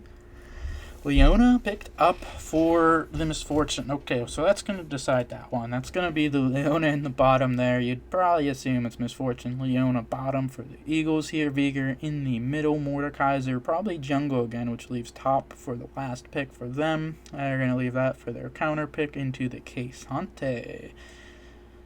Gnar probably would have been pretty good into K'Sante. I'm not sure who else is even actually good against him. He's a very tanky, very high mobility champion. We'll see who the mid lane's going to be coming through. Or, sorry, AD carry. Jin. Okay, still a nice long range type style AD carry, but not quite Jin or Ashe level of annoyingness with their poke. Ornn, yes, Smorrs Ornn. I love it. He's played a couple of these games. He normally does pretty well on them, especially into somebody like Sante, who is really tanky and has so many dashes that you're not going to be able to kill him with most normal champions. Ornn, however, has a sneaky bit of damage with his brittle proc. He's able to get off. I wouldn't expect either of those guys solo killing each other, but hey, it's a league. You never know. One of them might actually go down to the other. I don't know for the white team which one they're sending mid and bot for Xerath or Lux. That's very swappable. Xerath and Lux both can play bottom or mid lane.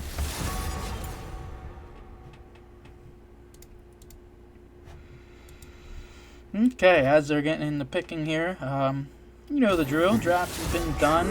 They're gonna just do the picks and bans in here, and we wait for the spectator delay, so we kind of almost sit through a second draft phase here. Thanks for tuning in to game number 3, as the LCS would call them silver scrapes. I'm not even sure the meaning of that, but silver scrapes, I guess, is when you go to a tiebreaker, whether it's, 1-1, or it's best out of 5 and it's 2-2. So yeah, we're going into a tiebreaker game here. You already know what they're going to be picking. Draft's already done. We'll be able to see what they do with the Lux and the Xerath, though. What do you guys think? I'm thinking Lux mid, Xerath bot. It's just what I'm thinking. Xerath support.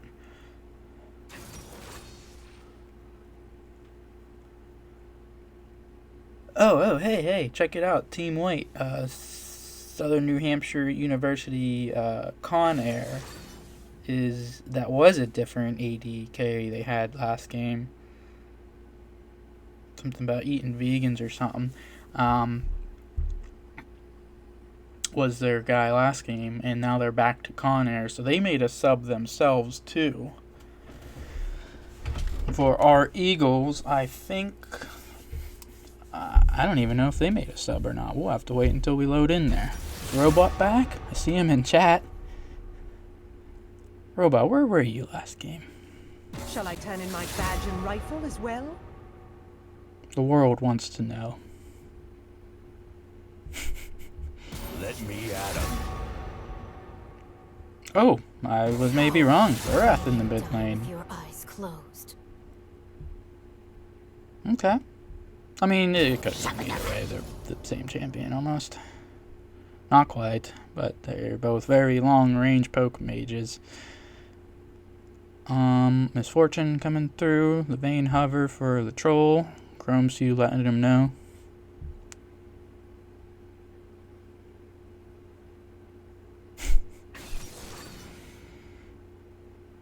I feel like the hover is less effective when you already know what they're going to pick. However, it's still entertaining.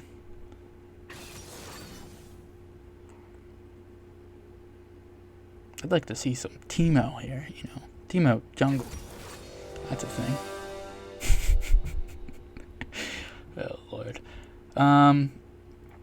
Okay, so draft phase complete, preparing our loadout, and then we'll go into spectator delay, wait for another 3 minutes there.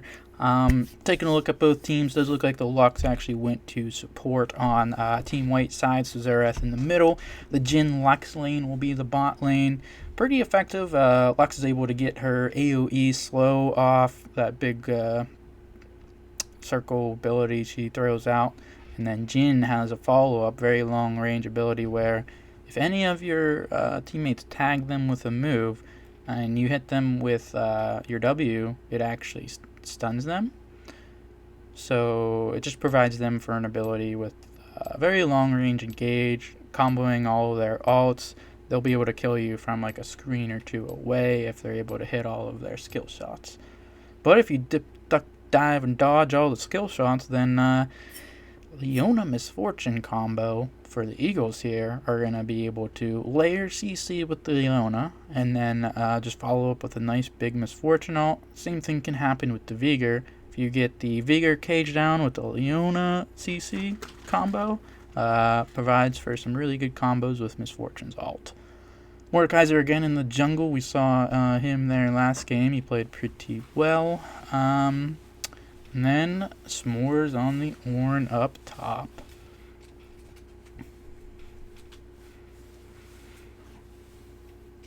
It's going to be looking to do some big tank scaling.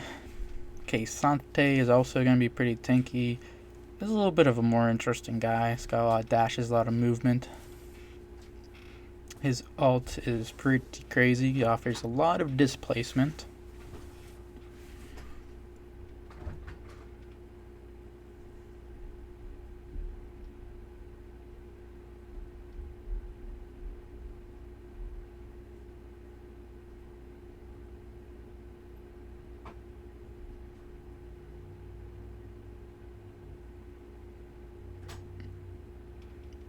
So exciting stuff. Wednesday night, game number 3, South New Hampshire University, White up against Post Eagles Esports. Silver Scrapes. Hope everybody's getting hype. Not everybody's sleeping yet. Getting a little later now.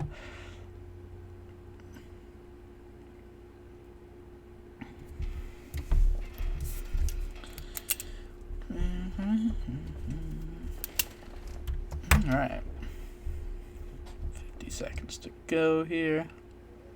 Win cons, let's see. Honestly, besides the Sante on the side of White, I mean, Vi can be tanky, but not a lot of tankage going on the side of Southern New Hampshire University. We do have plenty of tank going on inside of the Eagles here, though.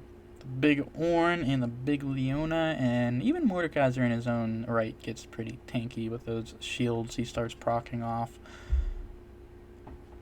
So, composition-wise, if Southern New Hampshire can get their poke off, poke the enemy down, then that's where they'll be looking to get their win. However, engage is the name of the game for the Eagles.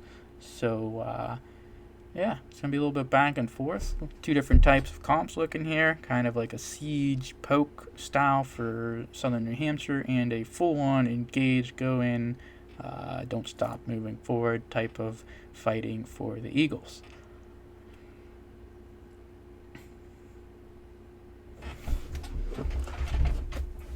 All right, game number 3 starting up here. We're getting into the loading screen.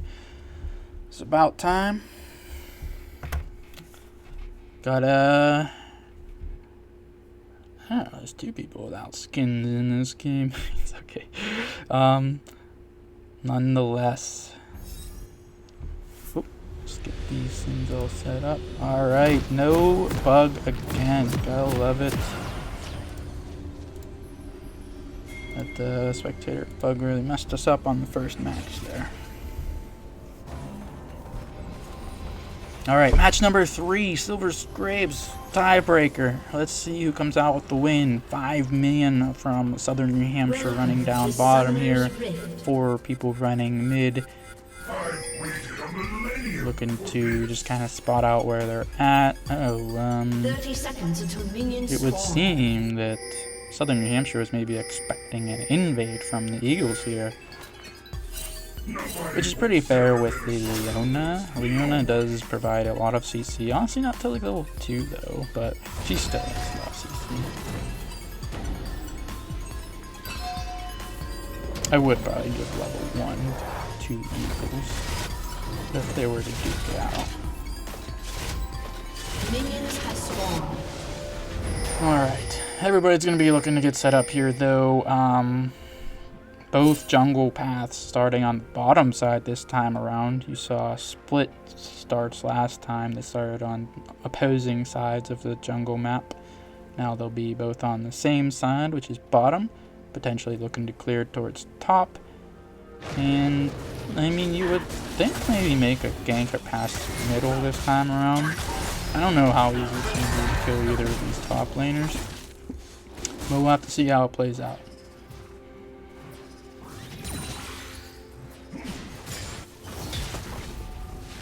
Seraph doing his laning. He's got a fun passive. His passive is just to gain mana back for auto attacking something. It's less for a minion auto attack and more for a champion auto attack. So that's how he kind of sustains his mana throughout the lane. Coach Denny on the Leona here. Looking to posture a little aggressive. That means Robot, you're not in here again. Coach Denny is on the support. And Team White made the switch back to Pawn there. Oh, flash! Engage, level 2 engage here from Coach Denny. That was really well played. Doesn't quite get the kill onto the Lux though. However, she is very close to death. Probably about 100 health. Level 2 Pyro bot wave is a pretty big spike. Especially on Leona. Bai looking to get that early level 3 gank here bottom, however is spotted out by the Eagles here and looks to disengage. Now she technically just wasted a bunch of her time. As you see, Mordekaiser already in the top side clearing his camp's going to be moving onward. Bai has to walk all the way back up through her jungle to get to those top camps there. Already some slight advantages towards the Eagles, however it won't really show how big of an advantage it is until later on. Kesante does do the push in and takes it back. Is Ornn going to be able to freeze that wave up there? Yes. If he does it right, Ornn can actually somewhat freeze that wave.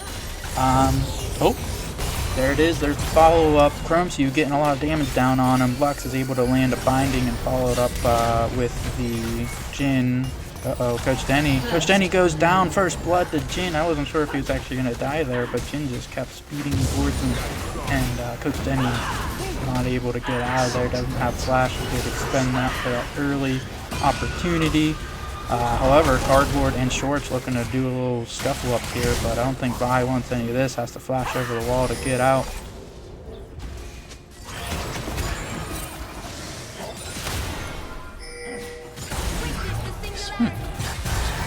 Mordekaiser maybe looking for a little more. WangHongYue decides he's not done. He's been playing some pretty good Mordekaiser jungle. I like his Mord. Arguably better than his. Let's see, Kesante's got a huge wave crashing in. Yes, WangHongYue might be able to pick up this buy. He does. Didn't even see him on that right away. I was looking at the top lane there. Mordekaiser does pick up this buy. She was being maybe a little greedy sticking around there if she knew that Mordekaiser was kind of hunting her down. However, good play by WangHongYue. Heads up play there. Oh, Leona going in on Jhin here. Misfortune pops the heal, trying to get the follow-up damage onto the Jhin. Still not quite enough. I believe that Jhin just lived there, actually. He got the full combo from Leona. Chromsu came in, just didn't quite have enough follow-up damage. However, it's still pretty early. Wait until they get their ults. Kesante doing his things. From I haven't played him too much from my knowledge. He's got some Qs that stack, and on Q number 3, that's the knockback one, I believe.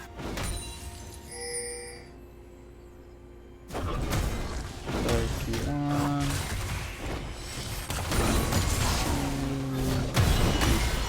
Okay, that was Q2, and this one's Q3. Boom. There. Okay, that's how he works. He's got 3 Qs, you can stack them up, and if you watch when he does them, you can try and dodge that. However, Ornn is very tanky and just does not care about the damage.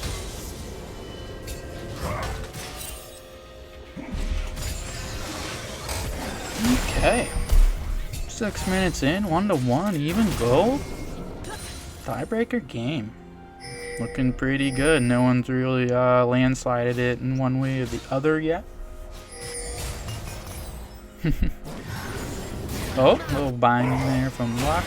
Nice poke down on the Ryanite. Ryanite has teleport advantage, though. Looks like Spoon opted for the barrier on his. This might be a better base for Ryanite here, depending on the way it is pushed up. And oh my goodness. Yeah, gets just barely tagged by the Xerath Q there, and then the Comet finishes him off. That was in the category of unfortunate, honestly. He was just out there.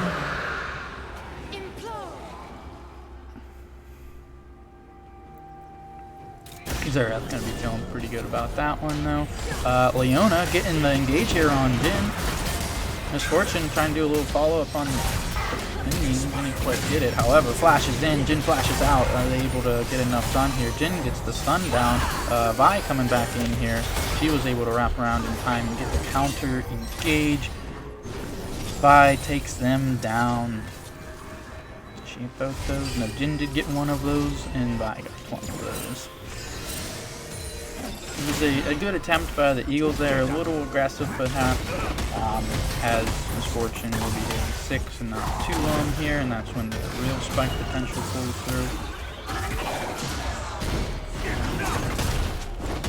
Ryanite just throwing his ult for some damage, I guess.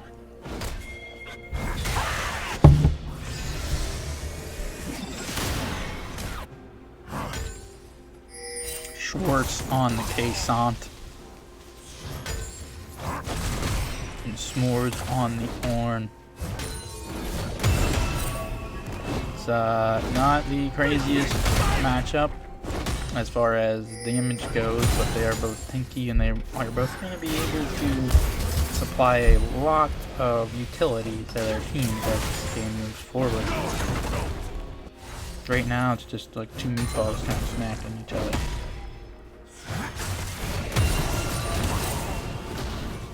That brittle proc can be some 50% damage though. That flame Ornn puts out turns them brittle, and if you hit them afterwards, I did proc the brittle proc, I believe. I've actually played Ornn. Coach Denny with the flash engage under the Lux forced the flash out herself. Mordekaiser would have had to drag if Lux did not flash out of there. Does get locked back down by the Jin here. Mordekaiser has to be a little bit careful. Is able to get out. 4-1 for Southern New Hampshire University White. Only about a 1k gold lead though, which sounds like that's literally just all the money from the kills. 3 kill lead, 900% gold. Sounds about right. Mid lane guys are just farming it out. Ideally, Vigor's just trying to be stack his Q, but with a leaner like Xerath, it can be quite annoying to be able to try and do that, as he's just constantly looking to poke you. Smorrs forced the flash. K-Sante did ult there. That was that huge displacement move. It looked kind of weird. That was the K-Sante ult. I'm still not sure exactly how that one works myself.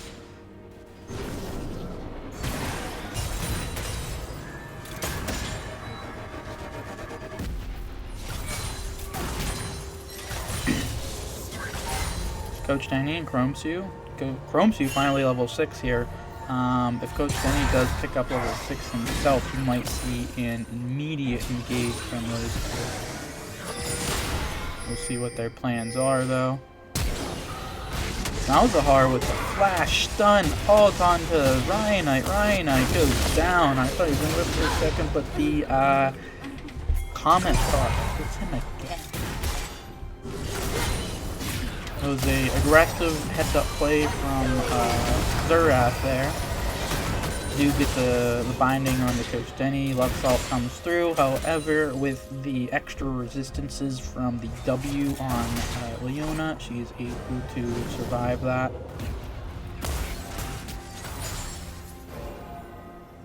"11 minutes in. Let's see if any, not quite, no mythic being complete just yet. Let's see who's first here.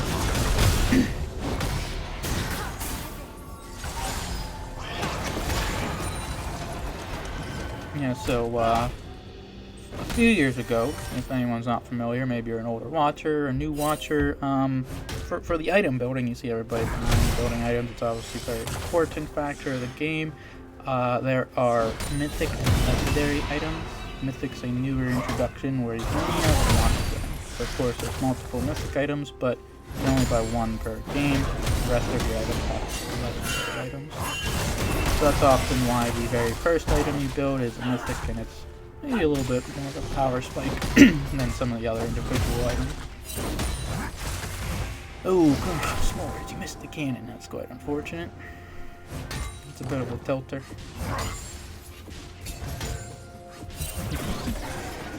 They are farming up just fine there in the top lane. They're a pretty neutral matchup. Oh, you'll see the flash from the Vigor case comes down. Leona, plenty of follow-up damage, plenty of CC, but Ryanite doesn't quite have enough damage to throw down on the spoon, and Caissante does show up here. Ryanite still walking forward, gets Caissante all up to the side. Chromsu does take down the Vigor here. However, the Lux finding herself in the scoring spot. She goes down. Bialt comes in. There's all flying around everywhere. Jin ult coming from one side, Orn ult came from the other side. Is this Zeref gonna go down? It does. Caissante just dashing out of that pullback from Mordekaiser there. Barely getting the safety. That was a pretty crazy fight. A lot of people died. I don't even know how many. I think it was a 2 for 2, 2 for 3.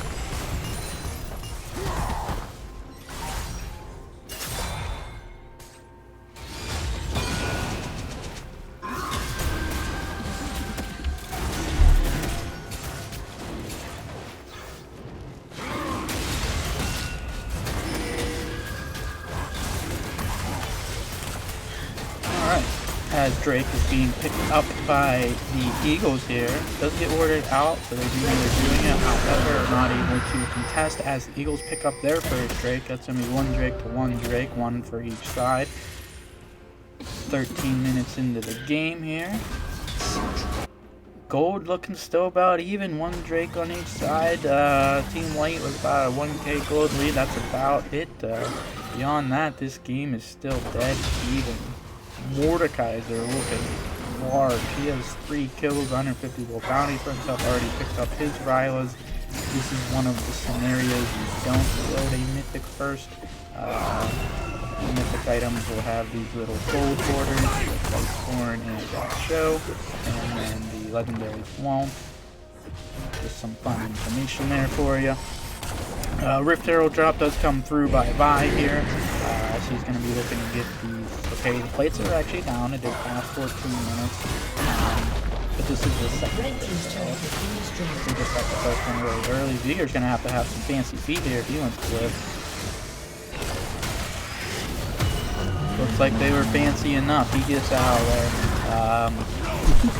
That was a little scary. The Zeref did ult there. Almost got the Vigor, but he was able to dip the dodge and get out of there. Mordekaiser tried to make a little play top there. Vi was there, and they decided not to fight it. So each person is going to go back to their respective jungle and continue farming. Next big objective fight will probably be the next Drake at 3 minutes and 23 seconds.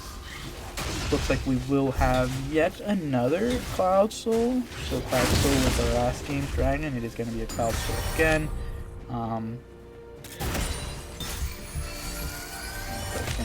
Too crazy. Oh, we might see something here. Hold on. Leona might go in. No, okay. Leona is killing. Misfortune looking for that follow-up. Ult not there. Isn't able to get close enough, and by being there really kind of screws that one up. Get the camera take back over there. And yeah, nothing too crazy happened out of that. Little Denny there on Leona was looking for that big engage in order to layer that Misfortune all on the top there.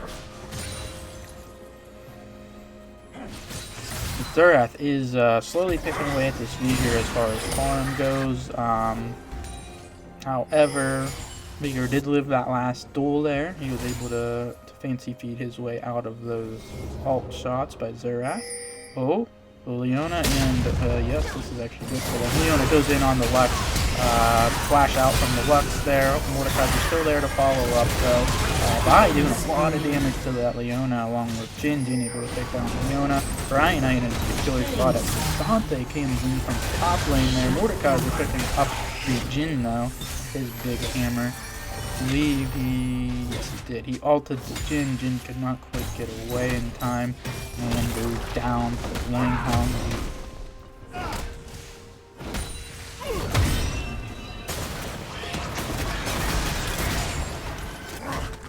Whew. Pretty crazy game. A lot of fighting, a lot of dueling. They're not letting these objectives go easy, that is for sure. That's what I like to see. That's what you want to see in a game number 3. Each team having the potential to win. Coach Denny and WangHongYue, Mordekaiser, Leona roaming around here, probably looking to pick up this Rift. So the other one was the first one. That was the previous game.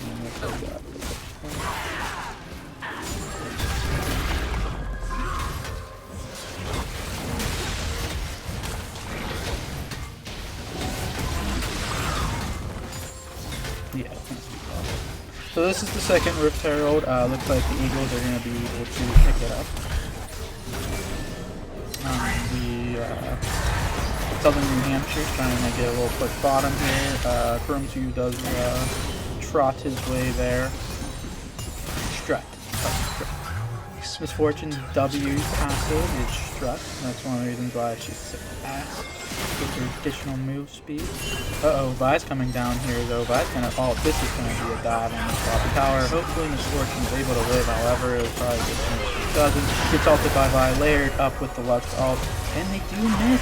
The Vi still charging up, able to get in there and just picks up the kill. Leona now in a tough spot as they're still able to push forward and take her down.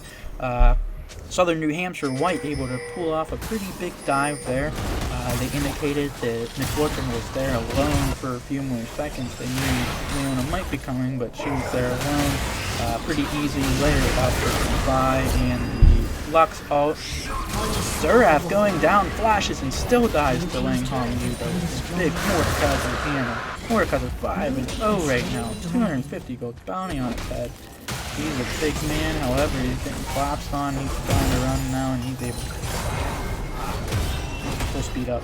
There's the cloud drag thing. See those circles on the map? Everybody's running faster in them. That is your cloud dragon map. So yes, once the one team gets 2 dragons and the 3rd dragon's going to spawn, that indicates what the dragon's soul is going to be.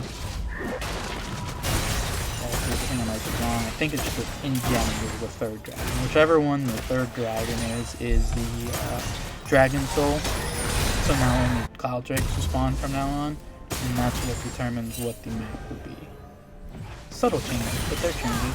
Leona coming in, gets the ult on the Jin, follow up CC. Chromsu able to get plenty of damage down. Leona taking all those power shots. However, by ult, Coach Denny in a little bit of a tight spot here. Chromsu trying to take down the tower before he starts shooting because he's smart, or else the tower would have angered him. Trying to get enough damage down with Vi. Ooh, Chromsu able to pick up the Vi. Vi not able to get enough damage down in time. Chromsu almost got tagged by that. This Lux is on a peculiar spot though, because Mordekaiser had plenty enough time to lock down around here. And Lux does get picked up. They did not have a ward there to spot that out, so WangHongYue able to rotate down. Chromsu gonna have some fancy feet here. Oh, he locked back in the same spot. Not fancy and not dodged a few of the Xerath ults, but ultimately does go down to the Xerath there. Spoon able to... I can't say my good one. Spoon's just able to pick up there. Able to scoop up some kills. Okay, as the Eagles here, playing a pretty good game. Coach Denny trying to get some wardage down, some vision fighting up there. Baron is spawned, however, you probably won't see the actual attempt at that for another good 5 to 10 minutes.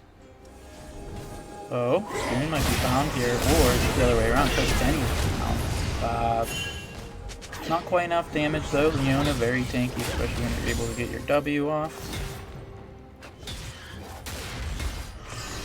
Leona opting for the mobility boost, which I don't see that often anymore. However, it used to be one of my favorite. Out of combat bonus movement speed is the perk for those. Oh, Kesante finding Coach Denny. Coach Denny, nice enough where he's at, gets ulted by the Kesante. Kesante able to bring Coach Denny a power from where he was. Warren going with the stopwatch here. Fortune throws down the ult. Case coming down by ult in. Mordekaiser is in his ult. Warren trying to do what he can to was able to Jin burn down plenty of damage now. He's got all the time in the world. A couple shutdowns come through. Jin getting a shutdown onto Mordekaiser. Chromsu steps up probably just a little too far there. Gets taken out by the CC and damage. Didn't see who actually picked up the final kill there, but got maybe a little excited to come flying around that corner and walked into a face full of damage.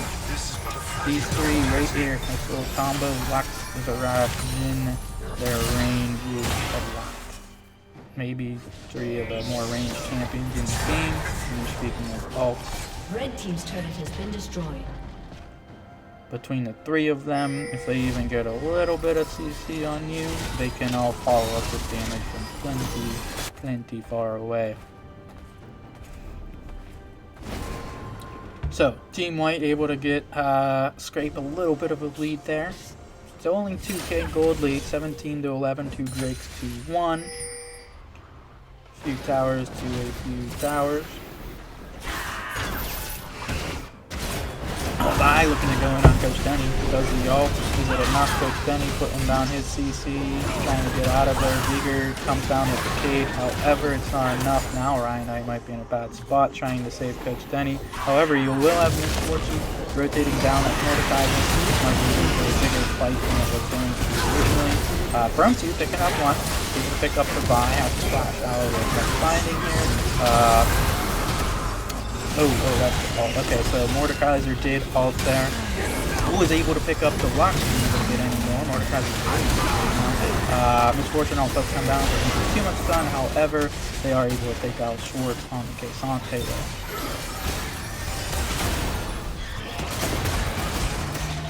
Very impressive. A lot of fighting. Mordekaiser and Misfortune were able to respond. Vigor did end up going down there, however, did put the other team enough Southern New Hampshire out of position there, but the Lux was able to go down along with Sante. It's going to be a 2-2 drags. A Eagles drag pickup there. Wasn't really too much opportunity for the Team White to contest them out of that.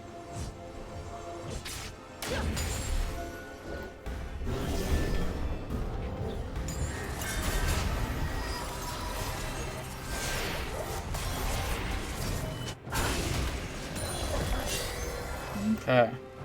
Well, now the drag's gonna be down. We're at 25 minutes into the game. If one of these teams wanted to, you could start thinking about a Baron look here. A lot of times you'll want either a pick, someone out of position. Ryanite's technically bottom, however, his fight goes up, so he'd be able to get to the fight just fine. Little poke comes down onto Coach Denny there.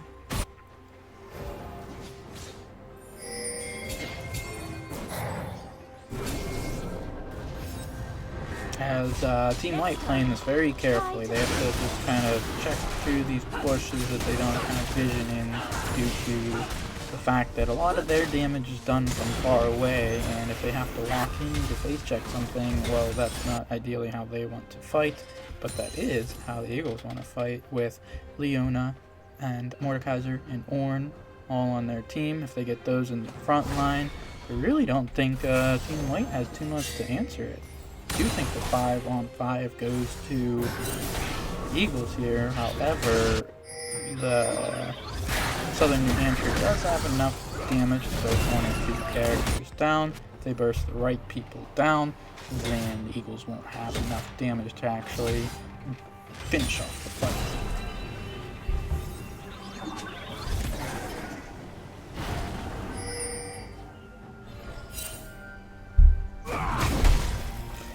Quesante posturing really aggressively, however, there's really not much to be done there. Veigar just going to try and hold and clear that wave. But the rest of the team looking to push up middle here. This Mordekaiser is quite the guy to deal with. Doesn't even look like the team might wants to try to deal with him. He's just pushing down that tower. Cage comes down, try and clear this wave. W didn't go into the back wave, so destroyed. Unfortunate, but Quesante was able to get the Demolish proc off, finish off on the tower. Really wasn't too much bigger, but here we go, though. Flash ult from Leona. A lot of damage follow-up coming in. Misfortune ult layered on top. There it is. There's the combo wombo. The Leona ult into the Misfortune ult. They were able to pick up 2. Xerath and Lux both go down. Now they'll be looking to posture towards Baron, as they did get the pick onto Xerath and Lux. All that is left is 3. The Veigar teleport channel comes in. They'll be joining in, so now you have 5 on the Baron. There's not a chance the team likes going to try and contest this. They're just trying to get a constellation prize of the tower. That is a Baron power play for Toast Eagles here. Exciting tiebreaker match, game number 3. I do everything.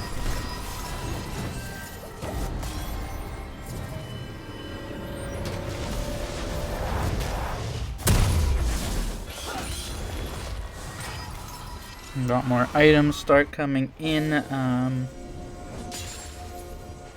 3 items on the Misfortune here with 700 gold bounty, 9, 4, and 2 on Chromsu yet again. Was able to pull off a nice Lucian game last game. This game Misfortune, of course, with the help of the CC setup from Denny. However, nonetheless, he's carry. He's got the kills. He's got the gold. 3 items plus 1 half.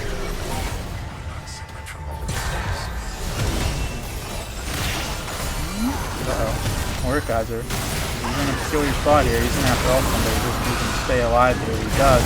Doesn't die alone. Not quite enough to break too much damage before that started. Here comes the Jin. Here comes the chase down. The ult from the mile away. Oh my goodness, Chromsu fancy feeding his way out of there. How did he even dodge all of that? Luckily, Misfortune's strategy was strutting right on through a Jin ult and a Xerath ult. It was almost like a little mini in there. He just had to dodge everything. You'll see now the Jack will be spawning here in about 10 seconds, so the Eagles are going to have to get themselves down there unless they want to give this, which they probably don't. He's done working their way down here. Fight's starting to break out in the mid lane. Leona's starting to take a little damage. Does get the ult off on Fly, followed up by the Horn. Misfortune wasn't able to get in there though to get her damage off, so really they got some good CC off there, but there was no follow-up damage on top of it, unfortunately. However, the fight's still going here. Warren deciding to tanking a lot of damage. Quesante really being in the front line here. However, here comes the Misfortune. The damage is here now. Is it enough? Is it enough? We'll see, we'll see. A lot of low health bars on the side of Team White here. So we can enhance the university, trying to reset. Mordekaiser coming in with a big pull, big hammer down on the Xerath shield, however, doesn't mean anything. He goes down either way. Quesante running for the hills. Able to get out of here, not quite. Oh my goodness, flash ult from Veigar, and it was a little anticlimactic, did not get the kill. Nonetheless, I like the attempt there. Chromsu, still strong, did not die there. Pick up the bounty, that's a mini win in itself. However, they're going to pick up the Drake. Eagles starting up the 5th Drake of the game. This will be the 3rd Drake of the game. This puts them on 4 points. So now they only need 1 more for that goal. A lot of good items coming in. The front line starting to get really beefy. This Horn here, what level is he? 16. Yeah, he's going to start upgrading his items. He's actually already been doing that. One of the fun mechanics of Horn, if you're not familiar, if you don't play a lot, whatever the case may be, he can actually upgrade your items. So you'll notice normally you get like 80 ability power, for example, on Ruby's Tempest. Well, Horn upgraded Veigar, so his stats are red. He gets 100 ability power and a little bit extra stats. So basically everybody but Leona has a Horn upgraded item. That's considered artificial gold. Doesn't show up in the top of the screen there. It's 50,000 to 52,000. Toku is about 2k up in gold. However, in theory, you get some advantages from those little stat bonuses on the item upgrades from Orin as well. That's why he can be a pretty cool, interesting late game guy. Turns into a big meatball tank that's able to engage CC, and he also upgrades your items for you. Alright, we'll see what the Eagles are looking to do here. Ideally, you kind of play the same way, right? You want to get the team together around these objectives. You got 3 minutes, 30 seconds on Drake, which is Dragon Soul. You have 1:30 on Baron. They're playing smart, playing the Baron timer. They do get spotted out here by the Bloom. However, they got 4 possibly in the enemy's jungle. This is how you want to set up for the objectives. Get there early, get in the jungle, get the wardage out, make it absolutely scary for the enemy team to walk into you, especially with the team that New Hampshire has. They have a poke range type siege team that walking into bushes is very deadly for them. Honestly, if they walk into the Sileona Orin here, you can only imagine that the misfortune is coming down right on top. They already know they're there, though. They don't have vision, but they sniff it out. They know. We've put 2 and 2 together here. However, doesn't mean they're in much of a better spot, because they're still going to have to walk through those bushes to get to this Baron. 30 seconds left on the timer. Okay, this is what you want to see. This is good stuff. A lot of deep vision in the jungle. They'll be able to see if they're doing Baron, somebody approaching this Baron pit from any direction from Team White here. Looks like a lot of them are resetting here too. You probably want to see Eagles kind of start this up as soon as it spawns, honestly, knowing that some of them reset. Vigor does have teleport. He can get over. You can get a 5-man advantage. It's still pretty close though. They're looking to play it pretty safe. So that's honestly fair too. However, Vigor's going to continue pushing out bottom lane. Baron's still going to be the objective to hover around and check out with the jointing waves. As the Jin ult comes down, the Wrath ult follows up. Can't really see who that all hit because they were so far away. Might have been able to poke out. Looks like Chromsu's backing. They did. Chromsu used his heal. He backed. He had to get out of town. Xerath ult. Mordekaiser ulted somebody that did not get killed either. That was just a bunch of fighting with no dying. So no one went down there. Some scuffles had, a few sums here and there. Notably, the heal on Misfortune, the flash on Lux. Beyond that, just about everybody has their sum spelled up. Leona flashes in, throws down the ult. Doesn't quite land. Flash out from Xerath there. Clearing out the vision, looking to potentially start up this Baron now that they know Xerath potentially won't be here. But he didn't crack, he's still there. They're all still there. This is going to be a 5-on-5. Baron's getting started up by the Eagles here. And Baron's taken down. It's burned down very fast by the Eagles. They already picked it up. This is Baron power play. Early looking to turn fight. Lux lands ult on 2. Doesn't quite do as much. Does get a snare onto the backline. However, Sante able to live. Misfortune ult does go down, so that's a lot of ults down from Eagles. I don't know if they want to keep fighting. They do pick up the Sante though. So Denny does go down in return. That's a 1-for-1.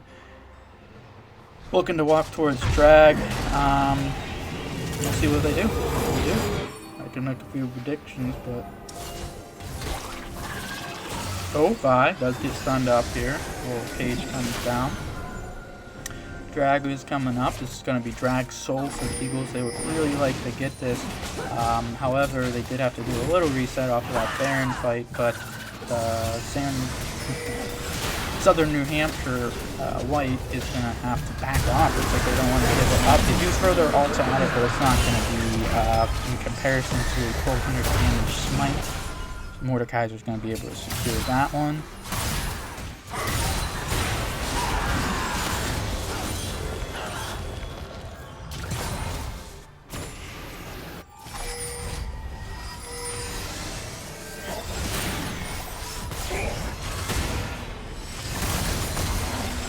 Okay. So yeah, the Eagles, looks like they're kind of playing from ahead here. They're 4K ahead now. A couple kills ahead. More importantly than the 4K at this rate, honestly, is that soul.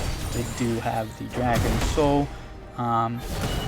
Maybe not as potent on somebody like the Vigor or the Misfortune, but you get the Soul with the extra move speed after your ult on the Leona, or even better, the Mordekaiser. You're going to be looking pretty good. As far as the Southern New Hampshire Team White here, they're looking to stall it out. Their comeback is going to be in this Jin. He's been playing pretty darn well. He has 3.5 items himself, almost going on 4. He's been fighting out the fights. However, I just think it comes down to their comp a little bit, where they don't have anything to frontline other than Stomp. So they do have something to frontline, but Eagles have like 3 things to frontline. Smorrs is just going to keep walking forward, because why not? Sante's their only real tank. Getting forced off to the side here. Eagles posturing to take this tower. They do still have this Baron power play happening. Mordekaiser does get the fool, but Mordekaiser gets pulled in. Is he going to be able to stay alive under the tower? Sante does go down to the Misfortune wall, and now they're going in even farther. Misfortune flashes over the wall. Chromsu looking to pick everybody up here. Gets the double. 4 of them went down, 2 of them to Chromsu. Looks like they might be pushing in for the win here. That's 40-second death timers on that team. Smorrs is saying, I'll tank this. You guys just attack the towers. I don't think this Xerath can actually be able to defend this. This is probably an end here. Wait, oh my goodness, Chromsu almost goes down. If Xerath actually would have got Chromsu, he would have delayed the game here. However, the Eagles win. The Eagles able to pick up the win. They beat Southern New Hampshire University Team White of a best of 3. It was 2-1. Very intense. Very fun. Cash, silver, scrapes, tiebreaker has happened. The Eagles have come out on top. I actually think that is their first overall win for the season. Yes, they've taken some matches, but no, they have not taken a total win here. So wonderful job for the Eagles there. Great job. Good win. You guys able to pick that up. That's definitely a boost in your momentum for the season. Alright, well that is all for us. Thank you for tuning in. I hope you enjoyed the stream. This is PostU Esports. I'm your caster, Pyro. I will be back. I'm still rather new, but I'm getting better, getting the hang of it, getting to know these players a little more. And yeah, beyond that, I've been having some fun with it. Thank you for letting me cast. Until next time, I believe Friday will be the next game, so if you want to join in then, be more than happy to see you. Until then, farewell.